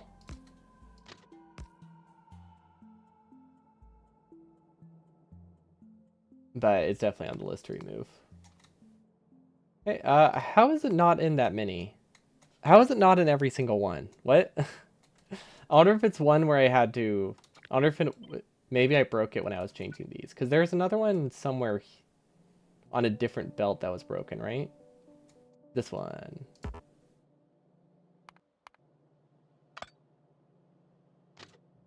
Remember that one extra tile I found a few minutes ago? No. No, I do not. What are you referring to?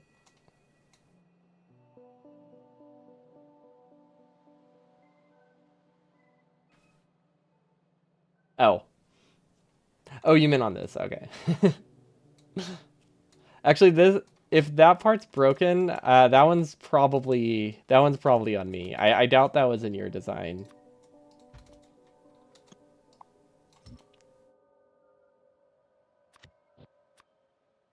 It was probably when I like cut it and repasted it.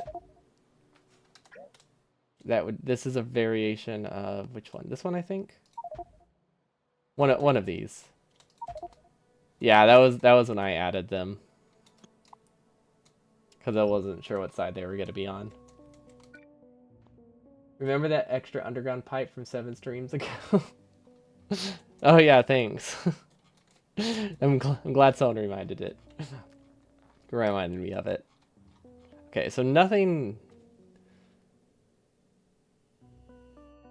else would go this way unless we wanted to manually drive there. I think that's the only reason we would ever do it, right?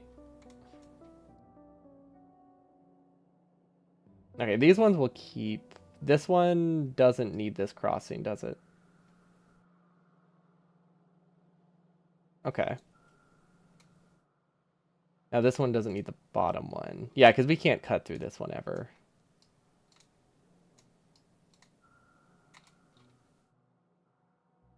Okay, now we can do the same on the other side real quick. Okay, that one doesn't need those. This one doesn't need... Oh, wait. There isn't a train station down there. And then this one... Actually, these ones we might...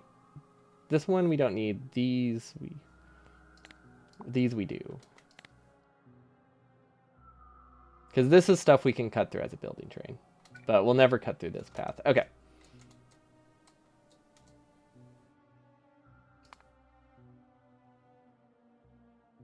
That looks pretty good. Honestly, the trains aren't too bad. We still possibly need to fit a stone furnace here.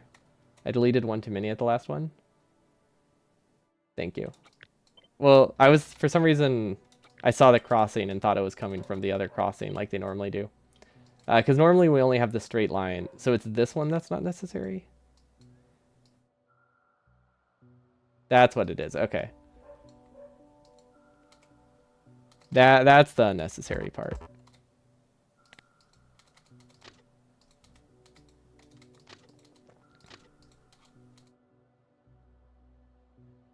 There we go.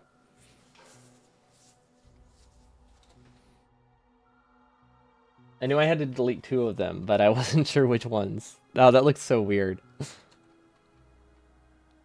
Because, yeah, that won't go straight through. Okay, cool. Honestly, decent progress, because it seems pretty small, but the compressor is, like 90% of our base running. So it's important. We still need to set up the coal compressor and the solid fuel compressor over here. So that we should be able to do both of those next time.